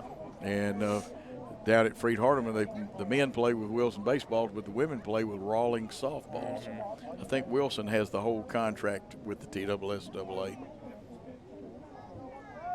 And the pitch, high. 2 balls, 2 strikes. The hitter, Jake Wilson, his team trailing by 4. No runners on and 1 out. Walker Ray, the hitter, Jake Wilson pitching. And, we're waving it. Yeah, we're waving at Mr. Ray. That one gets away. They say he swung, and they say he did. Wow, 10 strikeouts. And that was Mr. Ray swinging, or not swinging, but waving at us. He coaches middle school football here. 2 outs in the inning, and we need base runners, Will. We sure do. 2 outs. Need to chop away at this lead a little more, but it's need a big hit here from Everett to try to do something with 2 outs. Everett got on with an error, and he pops that one foul. boy, that bat, you know, some of them really just give you that sound, and others you don't hear anything out of them. That was a loud one right there. You know, down at Freed Hardeman, they can also use the composite bat too. And you don't hear much out of those. No balls, 1 strike with 2 outs. Jake Wilson on the mound. That one hits into the ground, so 1-1.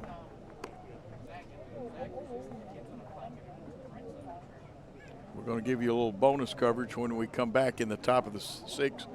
Will Cisco will have the top of the 6, and then I'll take it back in the bottom of the 6. Bouncing ball, shortstop looks, got it, throws to first, and that retires the side. So there were no runs, no hits, no errors, no one left on base, and at the end of 5 innings of play, Trinity Christian 8, Jackson Christian 4. We'll be back on the Jackson Christian Sports Network after this. The reason I chose Freed Hardeman was I came for orientation, and I felt welcomed and loved, and I've toured many nursing programs, and this was different. This one was something different to me, and it's been amazing, and I really enjoyed it, and it's something I'll always remember, and this is family to me. I also chose Freed Hardeman because of the 100% pass rate at Dixon. They've had a 100% pass rate for the last 3 years, and that finalized my decision to come to Freed Hardeman.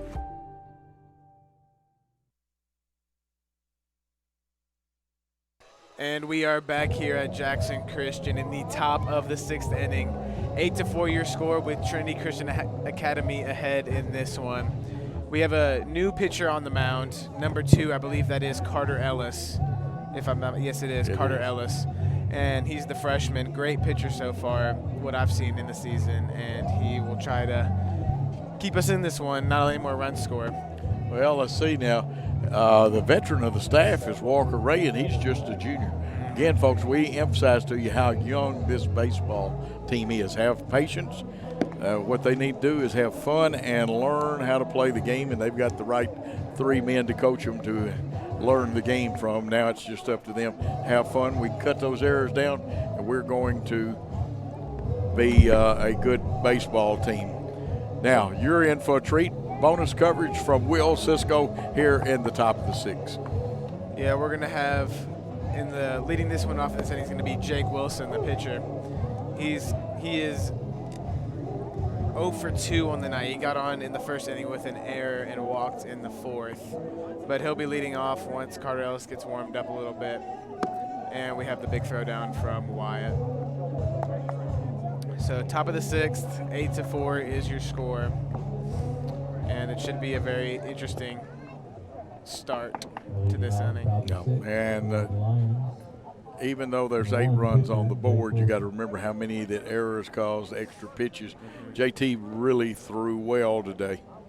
Yeah, he did throw really well. Did a great job. Had to pitch a long 5 innings. So from the windup, Carter Ellis looking for his pitch. First pitch going to be high and outside for ball 1. What other sports does Carter play, Will? I think he's a baseball only. I don't know any off the top of my head. He looks like a pitcher.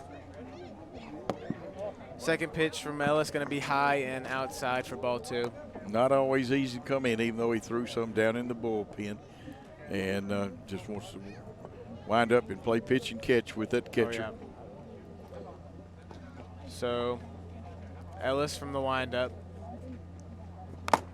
That's going to be a foul ball right off of Wyatt Jones's head. He's going to look a little shaken up by it, but he's going to be fine. It's great cliche, helmet. but good old mask. Good old mask. Saved him on that one. That would have been bad if he didn't have that. But 2-1 the count after that swing right there. Ellis with the breaking ball, and that's going to be strike 2. Nice. So 2-2 the count. Great pitch. Do you remember in the movie The Natural, when The Natural was still a pitcher, and the old man that was kind of his advanced agent tried to catch, and he didn't get hit, though. He got lucky. No mask.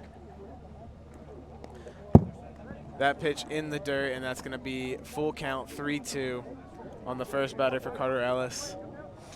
And nobody wants this batter more than Carter Ellis.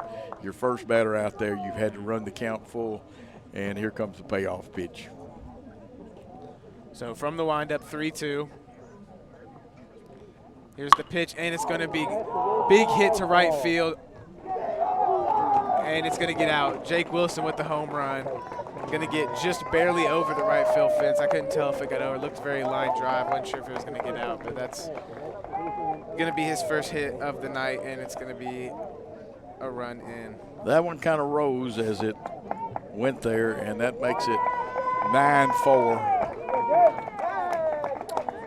That was a big old hit right there. So up to bat, we're going to have number 10, Zachary Timms, the catcher in the 3 spot. He has 1 home run on the night. He is 1 for 3 with a homer in the first inning. Yeah, got the thing started, with a 3-run home run. 3-run homer. So here's the pitch. Going to be high towards the head. He's going to get out, and that's going to be a 1-0 count. Just a wild pitch. Didn't mean anything by it. But. You got to remember, a freshman pitcher coming on in relief in a district game. Now, before anybody sends a text to me, they would have to have 10 runs, and Jackson Christian would have to bat again. And we're talking about a 10-run lead, not 10 runs. Yeah, they still need 5 more to solidify anything like that. So here's the pitch, going to be a little bit high on the off-speed pitch right there, which is going to bring the count to 2-0 on Zachary Timms. Need to come in with a strike. You want to get ahead in the count every time. So here's the pitch, going to be off the head right there. He's going to shake that one off. Yeah, and nothing intentional. If you watch, the release point is a little high on even some of the curveballs that are missing. Yep. Yeah, he didn't mean anything by that. Just a little wild pitch right there. Yeah, so he's going to be fine. These helmets are much better than they used to be. And he's going to come off, and we are going to have a pitch runner, number 12, Nick Jones, running for Zachary Timms. Yeah, and teammates wisely go out there and give the little freshman some confidence.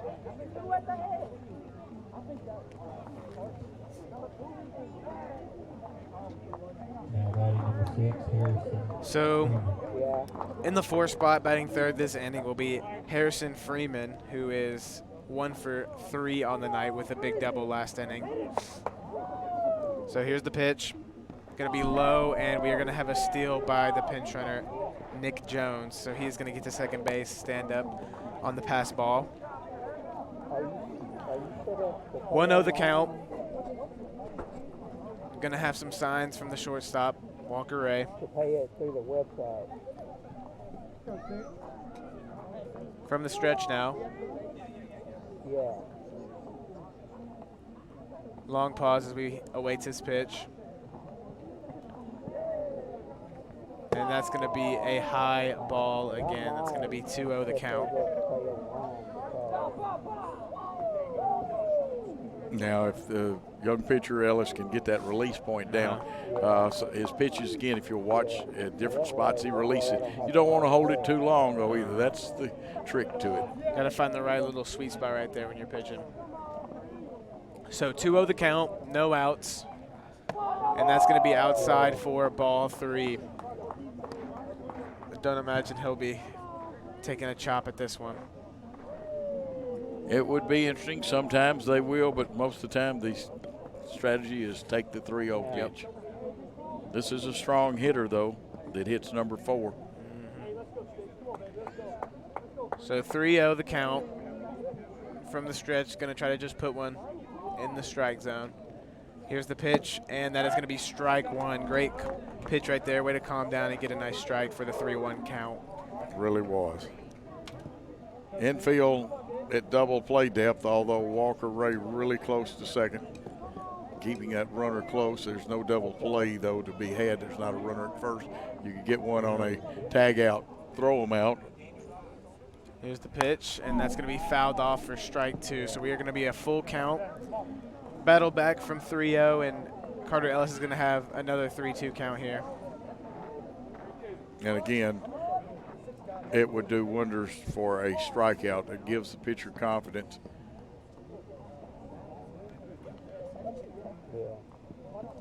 So from the stretch, runner on second, no outs, 3-2 the count. The pitch is going to be fouled off right in the strike zone. And it's going to be defensive swing by Harrison Freeman to do it all over again. And remember earlier we did have that great double play where Alden Holland went and got one and then zipped one to second base to double up the runner. So 3-2 the count. Carter Ellis from the stretch. No, I didn't know about that.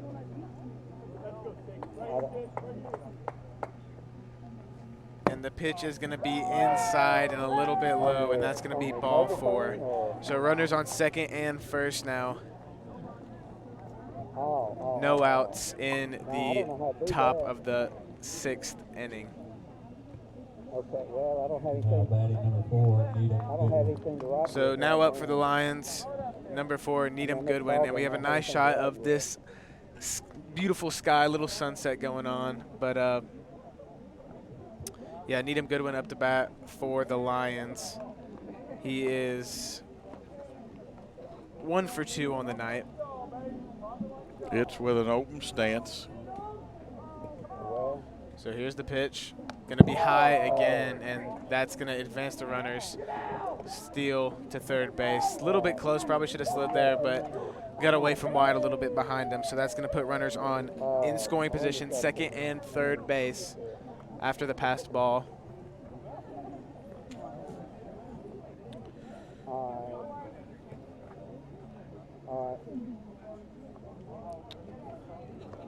So awaiting the signals from coach. Carter Ellis waiting for his pitch. 1-0 the count. No outs.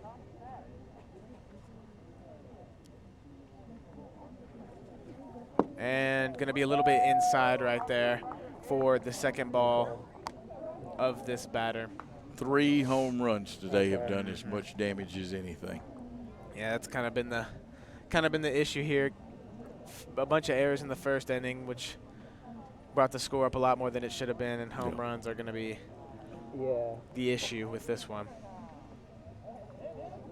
Yeah, I can do that. 2-0 pitch, going to be hard hit to third base, and it's going to get by. So one will score, and the other will hold at third base. So single for Needham Goodwin.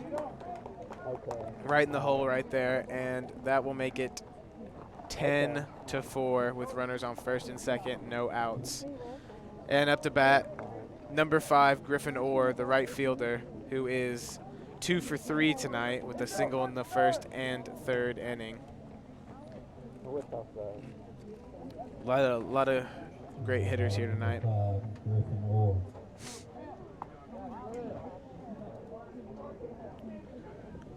So no outs, runners on first and third. I imagine we'll see a steal here soon from Needham Goodwin.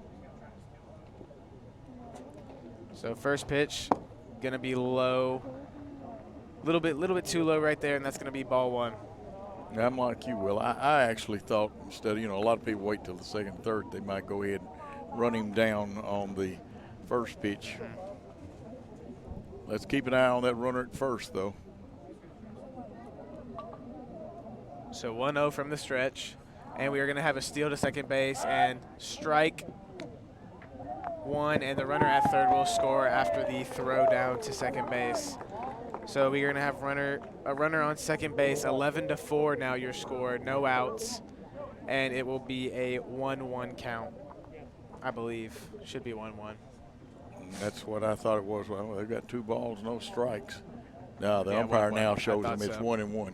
You were right, Will. I thought so. I thought I heard a big strike. This young man is fantastic at what he does. He can keep up with anything, even statistics.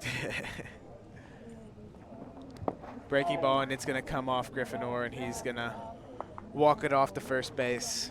So runners on first and second base now.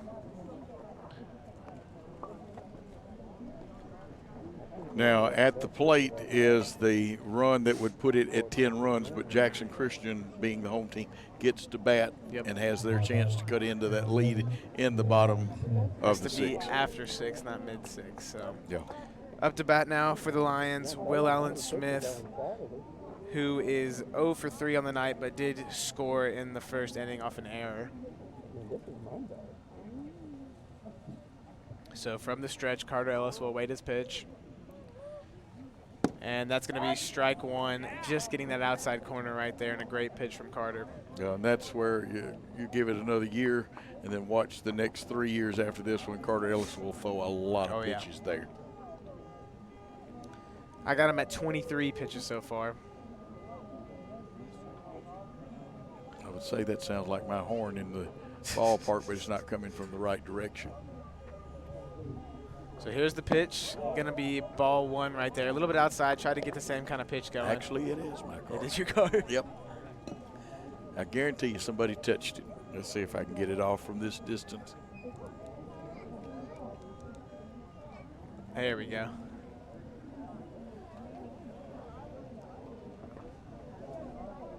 So 1-1 the count. Runners on first and second base. Here's the pitch, and that's going to be strike two. Great pitch by Carter Ellis right there. Going to get it 1-2 the count. Going to pitcher's count right here. Going to be the head in the count. Try to get the first out of the inning.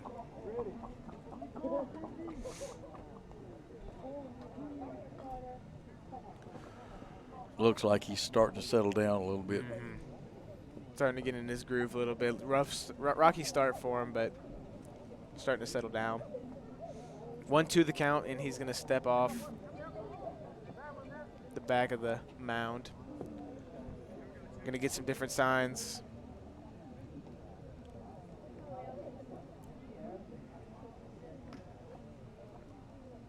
So from the stretch, Carter Ellis. Off speed, just a little bit outside, and that's going to make the count 2-2, even it back up. Still a pitcher's count. Wyatt Jones did a great job getting out to keep that one from getting back to the screen. Didn't want to have some more base steals, put him in scoring position right there. Would have been a lot more difficult to get us out of it with no more runs scored. So 2-2 the count, still no outs. Carter Ellis going to be low in the ground right there for ball three. So full count with runners on first and second base. But no outs, Will. No outs.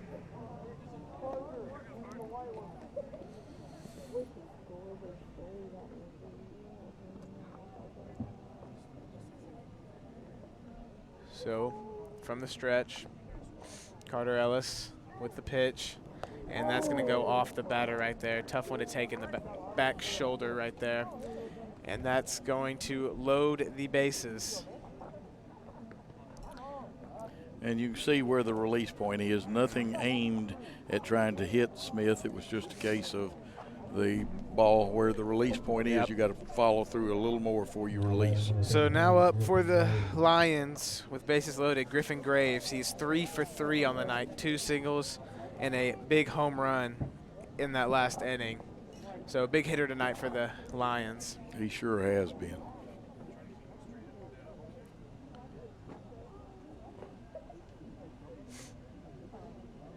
Long pause, and we're going to have time by the umpire. So back on it, new set of signals for Carter Ellis. Bases loaded with no outs again. 11-4 your score. And the off-speed pitch right there going to be right down the middle, and that will be strike one. Unhappily, I have to report the Lady Eagles lost to the Lady Rebels of Tipton Rosemark 9-0 today. That's not good. Must have been a bad day for them. They got, Tipton Rosemark got started early according to the little game report. Next pitch is going to be high, and that's going to be 1-1 your count. Yeah, scoring 1 in the first and 3 in the third.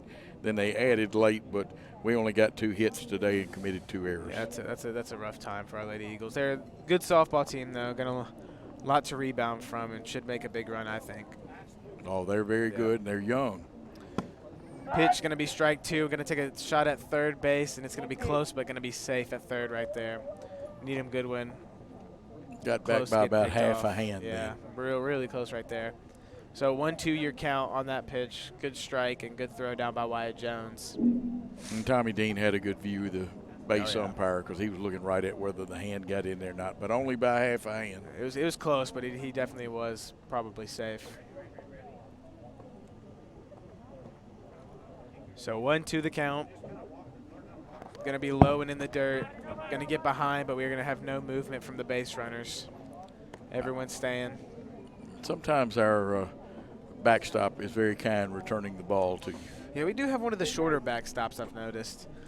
Lots of good popcorn in our concession stand. Lots Absolutely. of good food. Oh, man, yeah. Lots of it. Uh-oh, so is that a hot dog up? I think up so. there? They have to make a run right after that. Maybe a short post-game show. No, we're teasing. So 2-2 the count. Going to be outside for the full count. 3-2, bases loaded.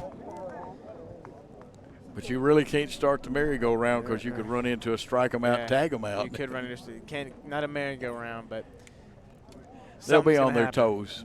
Yeah. We'll either have a strikeout or a walk or a hit or something. Yeah, you got to watch for that line drive if you're a base runner also. So here's your pitch, and that's going to be fouled off. We're going to do it again.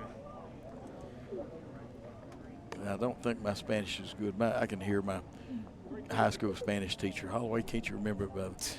I know it's repita, but I don't remember the rest of it because they used to say when you wanted something repeated, repito ustedes, por favor. Yeah. It's been a long time since I had Spanish. My Spanish teacher, Miss Tracy, would be upset with me. It's only been about 55 years for me. It's been about 2 for me. So that's going to be ball 4, and 1 run will score. Bases still loaded. Needham Goodwin will walk it in, and Griffin Graves will still be 3 for 3 on the night. So 12-4 your score now, no outs, and we will have a meeting at the mound, Coach McLean and Carter Ellis. Chance talked to release point is part of the situation, and that we may change pitchers here. It's not sure what will happen. It would be tough because the men you would bring in are on the field, and I'm not so sure if Alden Holland's not going to try to come in and pitch without. He'll get his 8 warm-up pitches, and that will be about all. Yeah, it's going to be rough for Alden. He's done an absolutely outstanding job in center field. I think he's had about 9 or 10 pop fly catches from there with the big gun out to second base. So he's going to have to give up the glove, try to throw some here. But difficult spot to come in, coming off the field with no bullpen time or anything. Looks like Jace Cooper is going to come on. I guess he'll play. Will he play center field, or will they move Everett over into center field? We'll see when they position themselves. Now, one thing about it, Alden, when he is on, can bring it. But, again, this is tough. 8 pitches to warm up with. Yeah, that's probably one of the toughest things. We have a lot of pitchers on the field, so don't get really much of the luxury of getting to throw in the bullpen as other teams do. But he's gonna do his best right here to try to get us out of this one. Bases loaded, no outs. It's a tough situation to be in. And I didn't count them like I usually do, so I don't know how many more he's got left. The umpire keeps count of it, though. And that one kind of rattled. That's right in front of the parabolic mic, and so you heard it live.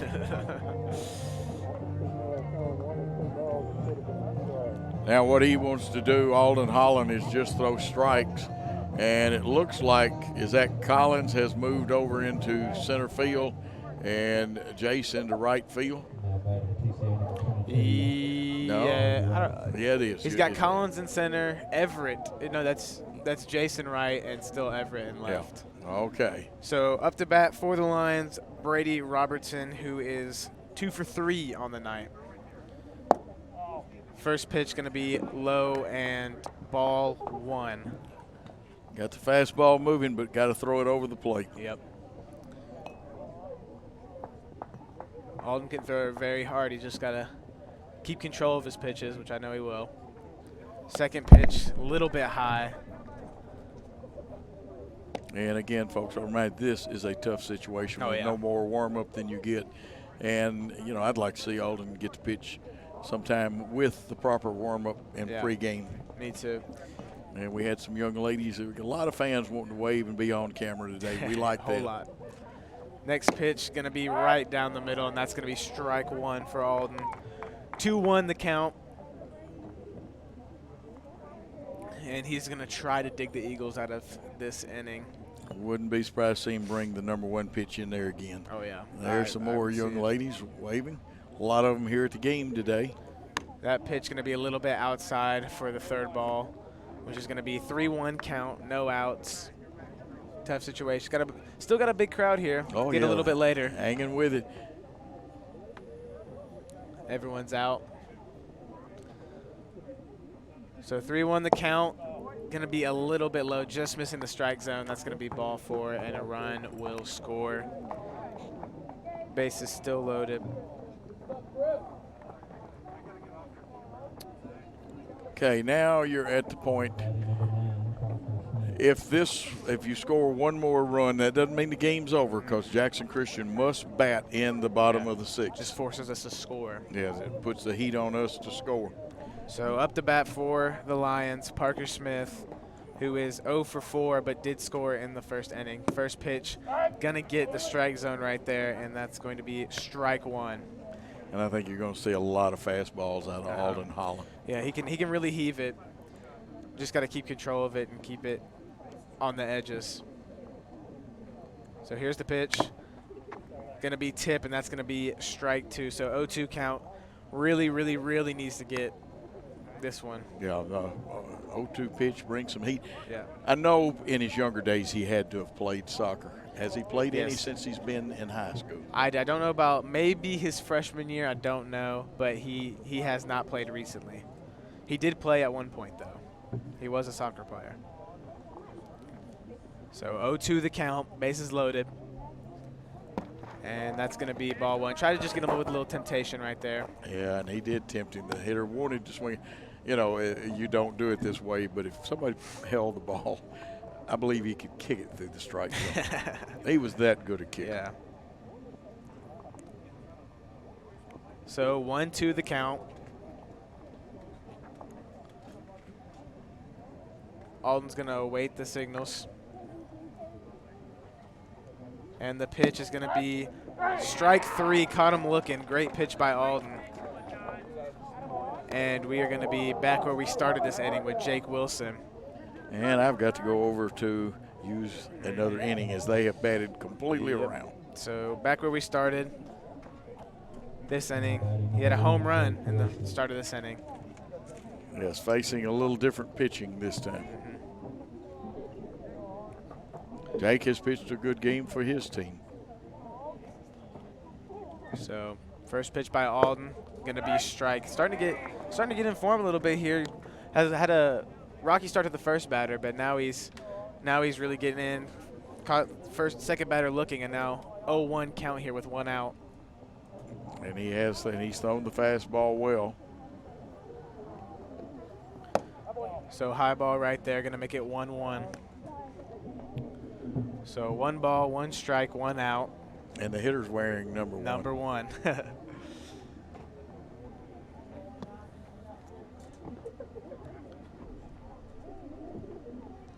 Here's the pitch.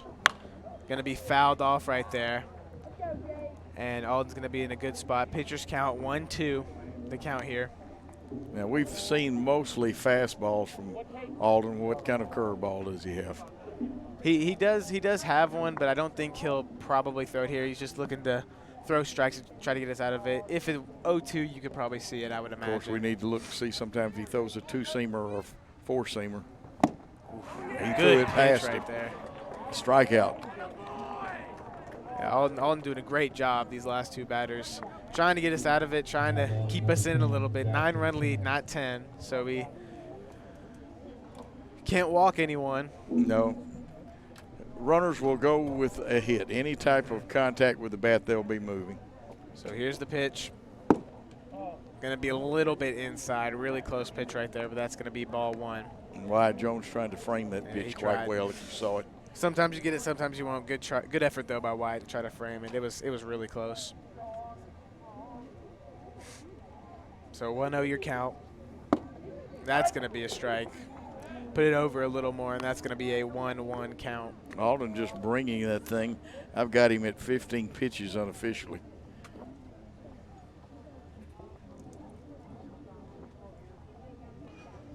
So 0-1 or 1-1 the count. 2 outs. There's the curve. A little bit of off speed right there, but it's going to be a ball. 2-1 then. So 2-1 the count. Or is it 1-1? It's 2-1. I thought it was. Yeah, they have it wrong on the scoreboard, but it is 2-1. 2-1. So here's the pitch from Alden, and that's going to be a little bit wild. Going to get behind the catcher, but it's going to come back quick. No harm. No harm there. 3-1 the count. A walk here makes it 14-4, and that'll be a 10-run lead, so we'll be forced to score in the bottom of the 6th to keep the game going, which that will be ball 4. So 2 outs.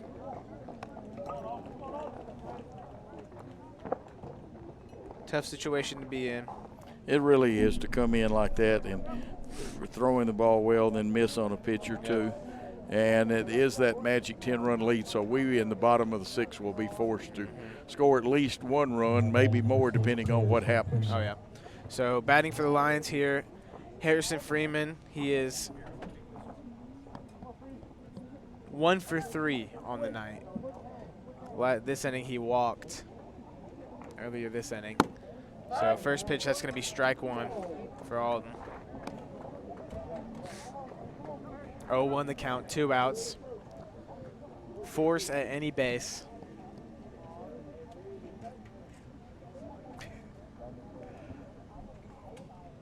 So here's the pitch. And that's going to be ball 1. Close one right there. Just missed. Yeah, just missed him a little bit. Could have gone either way right there, but that's going to be a 1-1 count. 2 outs, bases loaded, 10-run lead for the Lions in the top of the 6th inning. Alden looking for his pitch, and that's going to be a swing and a miss for strike 2. Good pitch right there. His fastball looks nice. It really does. He can change speeds on his fastball. It's got good movement. One day when we've got more time, we'll spend some time talking about the 2-seamer versus the 4-seamer. Oh, yeah. So 1-2 the count here, and that's going to be outside for ball 2. So 2 balls, 2 strikes, 2 outs. Bases loaded. Wants to get this strikeout right here. And we've had a lot of fun, Lawson and Zach both out shooting a lot of picked people with the camera. Better emphasize that. So that pitch going to be outside for ball, or inside rather. Guess what you get to do? What? Look at the scoreboard. Oh, the merry-go-round. 3 ball, 2 strikes, 2 outs, bases loaded, and it is our grateful merry-go-round. I've been waiting to say it all year. Something will happen here. And the pitch, that's going to be ball 4. So all the runners will go around. And we will come to the next batter. 15-4 your score. Now batting number 4, Needham Goodwin. Needham Goodwin up to bat. He had a single in this inning. He is 3 for 4 on the night. So he's had a great night hitting so far. Yes, he has. That hit is going to be in between. That's going to be another hit for Needham Goodwin, and that's going to score 1. So that'll be a single for Needham Goodwin, and that will make your score 16-4. 2 outs. And they've hit some good pitches here at the end, and a walk here and there. Number 5, Griffin Moore. So now batting for the Lions, Griffin Orr, the right fielder. He is 2 for 3 tonight. Walked earlier this inning, and that's going to be a ball 1. He's actually hit by a pitch earlier this inning. And this is tough on a young squad, but we've really played better than the score is indicated. And then you have a bunch of base on balls, things like that. Some of these things can't be helped, but we've done some good things too. So that's going to be fouled off deep over by the football field, which is going to make the count 1-1, 2 outs. Bases loaded still. And we're going to wait for a new baseball. as it stands, we would have to have at least 3 runs in the bottom of the 6th. At least 3 to keep this one going. Outfield straight away and deep. So from the stretch, Alden Holland, 1-1, and that's going to be outside just a tad, so that's going to make it a 2-1 count. Alden also had a great day with putouts in the outfield, plus he doubled a runner-up and got an assist. He's done a great job in the field. Having to come in and pitch like this is difficult, especially after having that day. That's going to be a foul off right there. We're going to make the count 2-2. 2 balls, 2 strikes, 2 outs. Bases loaded. Top of the 6th inning. Going to need at least 3 to keep it going, like Coach Joe said. Alden going to take a little breather. It's a good thing. Deuces are wild right now with 2 balls, 2 strikes, and 2 out. And as Will has told you, the bases are jammed. So Alden from the stretch. Going to be a little bit high, and we're going to have another 3-2 count, which is going to make our merry-go-round. You lucky guy. You get 2 in the same inning. In an inning. It's a blessed day, let me tell you. Will is a blessed guy. Anybody can pass statistics like he can. Had a rough test today. And that's going to be ball 4, and we are going to go around. Oh, so close on some of these. So close. He's really done a great job pitching. It doesn't show with the walks and stuff, but he really has done a great job coming in here like this. Oh, I think you'll see him start a game before the year's over and I agree. not have to come. But he's so valuable out in the outfield when he's playing third base. He's a much better fielder. So it's rough sometimes to have to put him on the mound, even though he is a great pitcher as well. That's going to be strike 1 for Alden. 0 for 1 the count.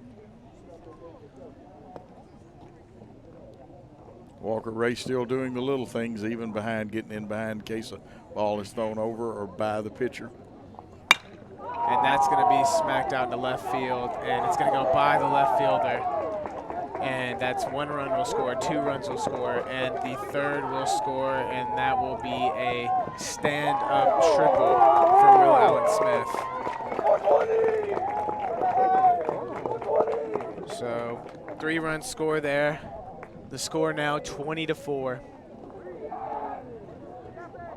And that's a rough one right there. It really is.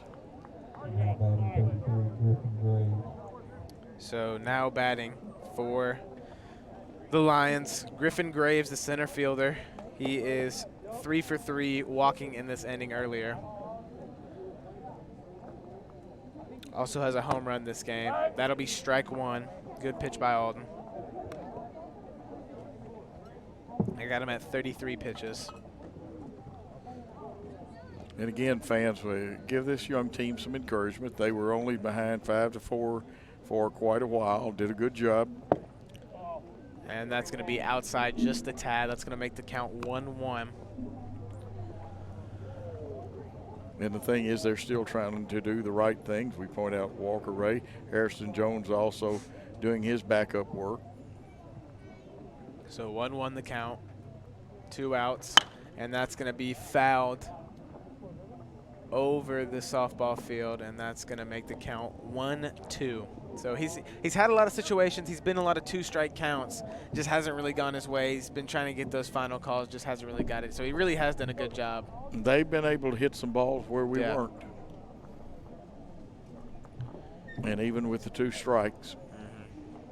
So runner on third, 1-2 the count, 2 outs, and that's going to be a nice little breaking ball, and that's going to be fouled off by Griffin Graves. Yeah, give Griffin Graves credit. He kept himself alive. Kept himself alive. That would have probably been strike 3 right there. So 1-2 still the count after the foul ball. 2 outs. Alden awaiting the pitch. And that's going to be low for ball 2. Little bit wild, gets away, but nothing's going to happen with the third base runner. He's playing it safe. Yep. Going to play that one slow.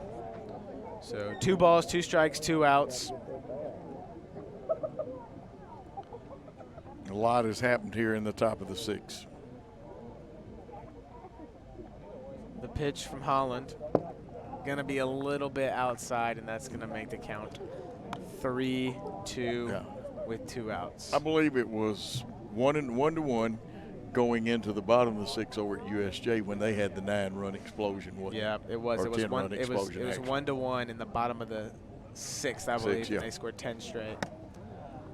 So that one going to just be inside, and that's going to be ball 4, and that's going to put a runner on first. Now this is a pinch hitter. It's got to be. Yes, this is a pinch hitter. Number 3, I'll get the name. Hold on. Reed Chapman. That's who it is. I couldn't tell with the helmet on. It is tough to see that it's Reed.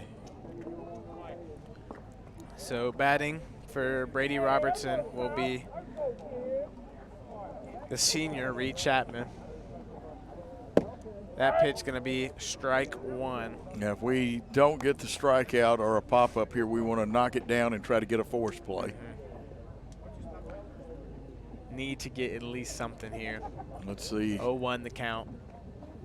That one going to be. I'm going to call it foul. Yep. 2 strikes. It came off the bat. Thought it was Coach may walk down and he's not. And you won't see the runner at first running, I don't think. I don't think you will. Especially with a 20-4 lead. 0-2 the count. 2 outs. Going to be a little bit outside. Look for the check, but I don't think it's going to be close enough. So 1-2, your count. Reed wanted to go after that one, too. Yeah, he thought about it. Good temptation pitch by Alden. So 1-2 the count, 2 outs.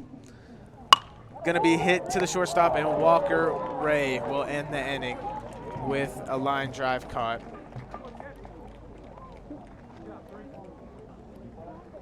Well, they've got 20 big runs on 12 hits, Will, and we've got 4 on 3 hits, and we've got our work cut out for us because we've got to come up with 7 runs to keep this game going here in the bottom of the 6th. Let's take a timeout on the Jackson Christian School Network.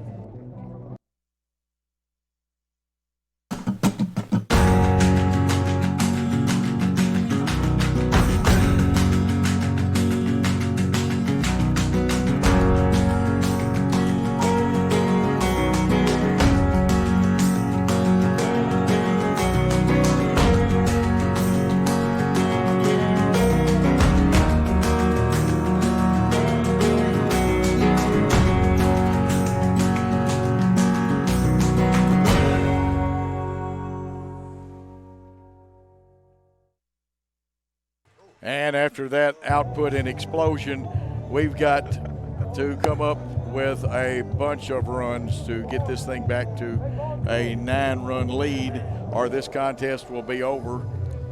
Yeah, I need at least 7. Going to be tough. Yep. And 20-12-1 for TCA, 4-3-3 as the box score right now for Jackson Christian. And I was going to say, if they had anything left, don't forget the announcers. No, you can have it, Paul, if you want it. You got one. And I think Will, if there's anything left, Will needs something. He's a growing young man. I'm good. I'm growing, but I'm growing out. First pitch, a strike. And the hitter is Alden Holland. He's leading off this bottom of the 6th. He had a single back in the 3rd. Here's the pitch, and that one makes him do a little dance step. You can tell he's been to the Arthur Murray School of Dancing. Actually, he probably learned that on his own, but got out of the way of the pitch. 1-1 the count, needing a big inning here in the bottom of the 6th to get back into this contest. Jake Wilson on the mound for TCA, and a strike for strike 2.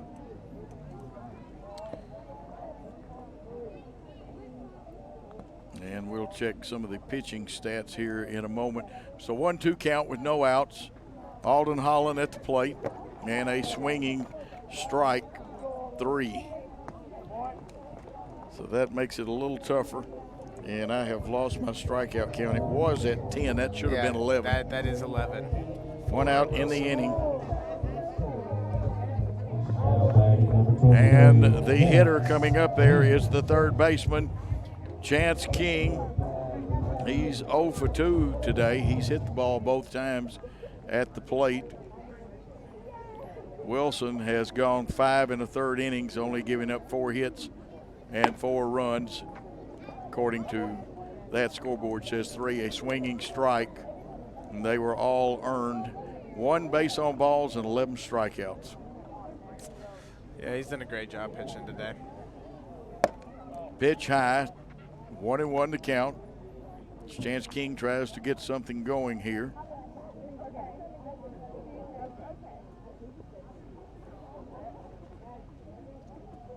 The pitch high for a ball. JT Favera threw 99 pitches, 62 of them though were strikes. Yeah, he did a great job. He really pitched did. a long game and just really got away from us when he left. So he pitched an amazing game, I would say. And strike 2, so it's 2-2. Alden Holland threw 21 strikes and 44 pitches, considering he only got 8 when he came out of center field. Say that's pretty good. I'd say he pitched pretty well, considering the circumstances. Yep. 2-2 pitch on the way, and hit him. He'll take first, he being Chance King.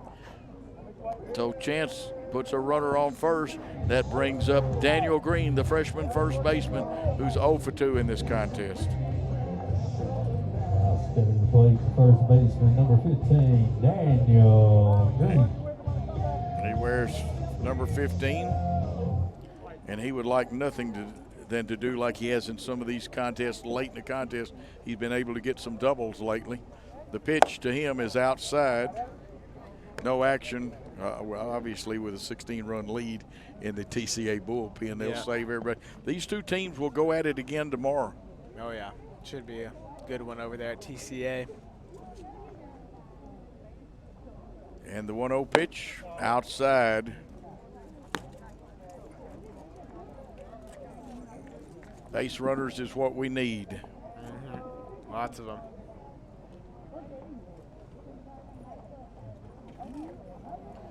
The 2-0 pitch on the way. Swung on, fouled off to the right.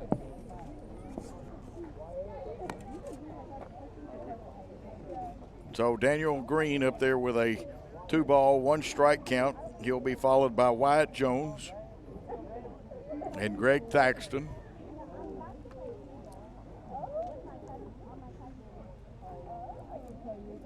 Wilson checks the runner, comes to the plate. He was out in front of that one, but he got it off. That one could have been fair, it would have been a base hit.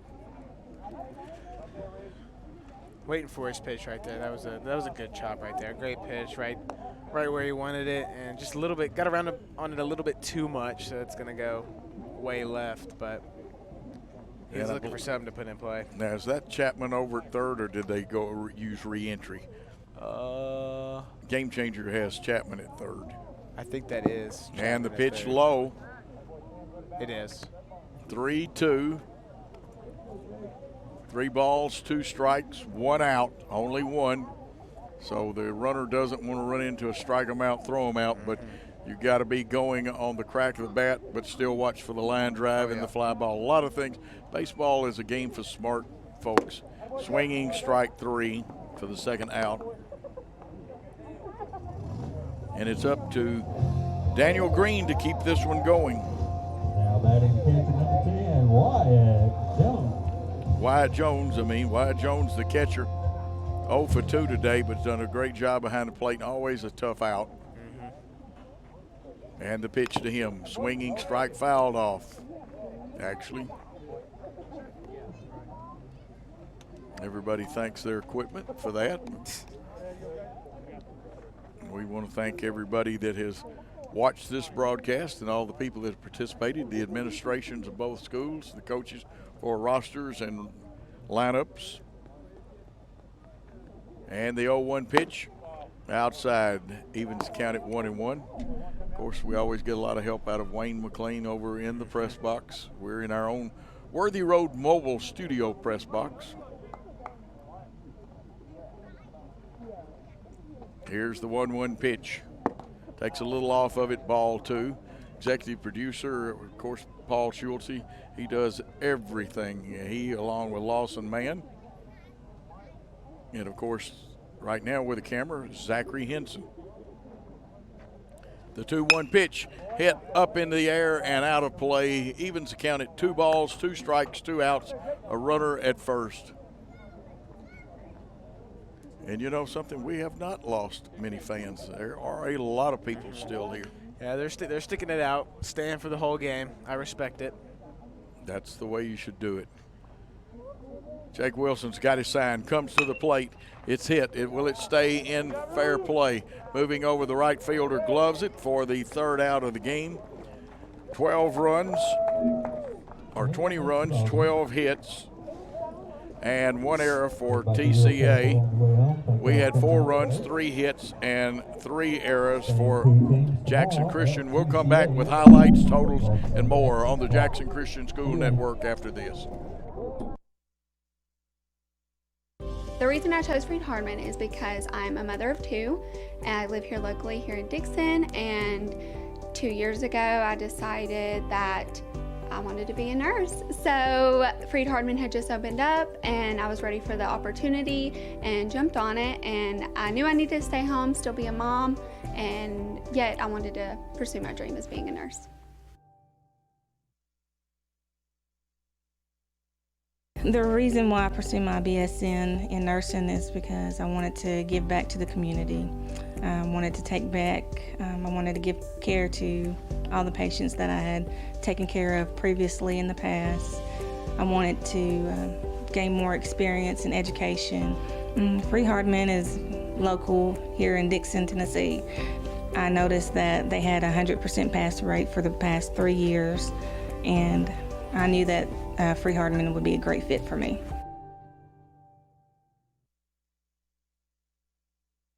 The reason I chose is I came for orientation, and I felt welcomed and loved, and I've toured many nursing programs, and this was different. This one was something different to me, and it's been amazing, and I really enjoyed it, and it's something I'll always remember, and this is family to me. I also chose Freed-Hardeman because of the 100% pass rate at Dixon. They've had a 100% pass rate for the last 3 years, and that finalized my decision to come to Freed-Hardeman.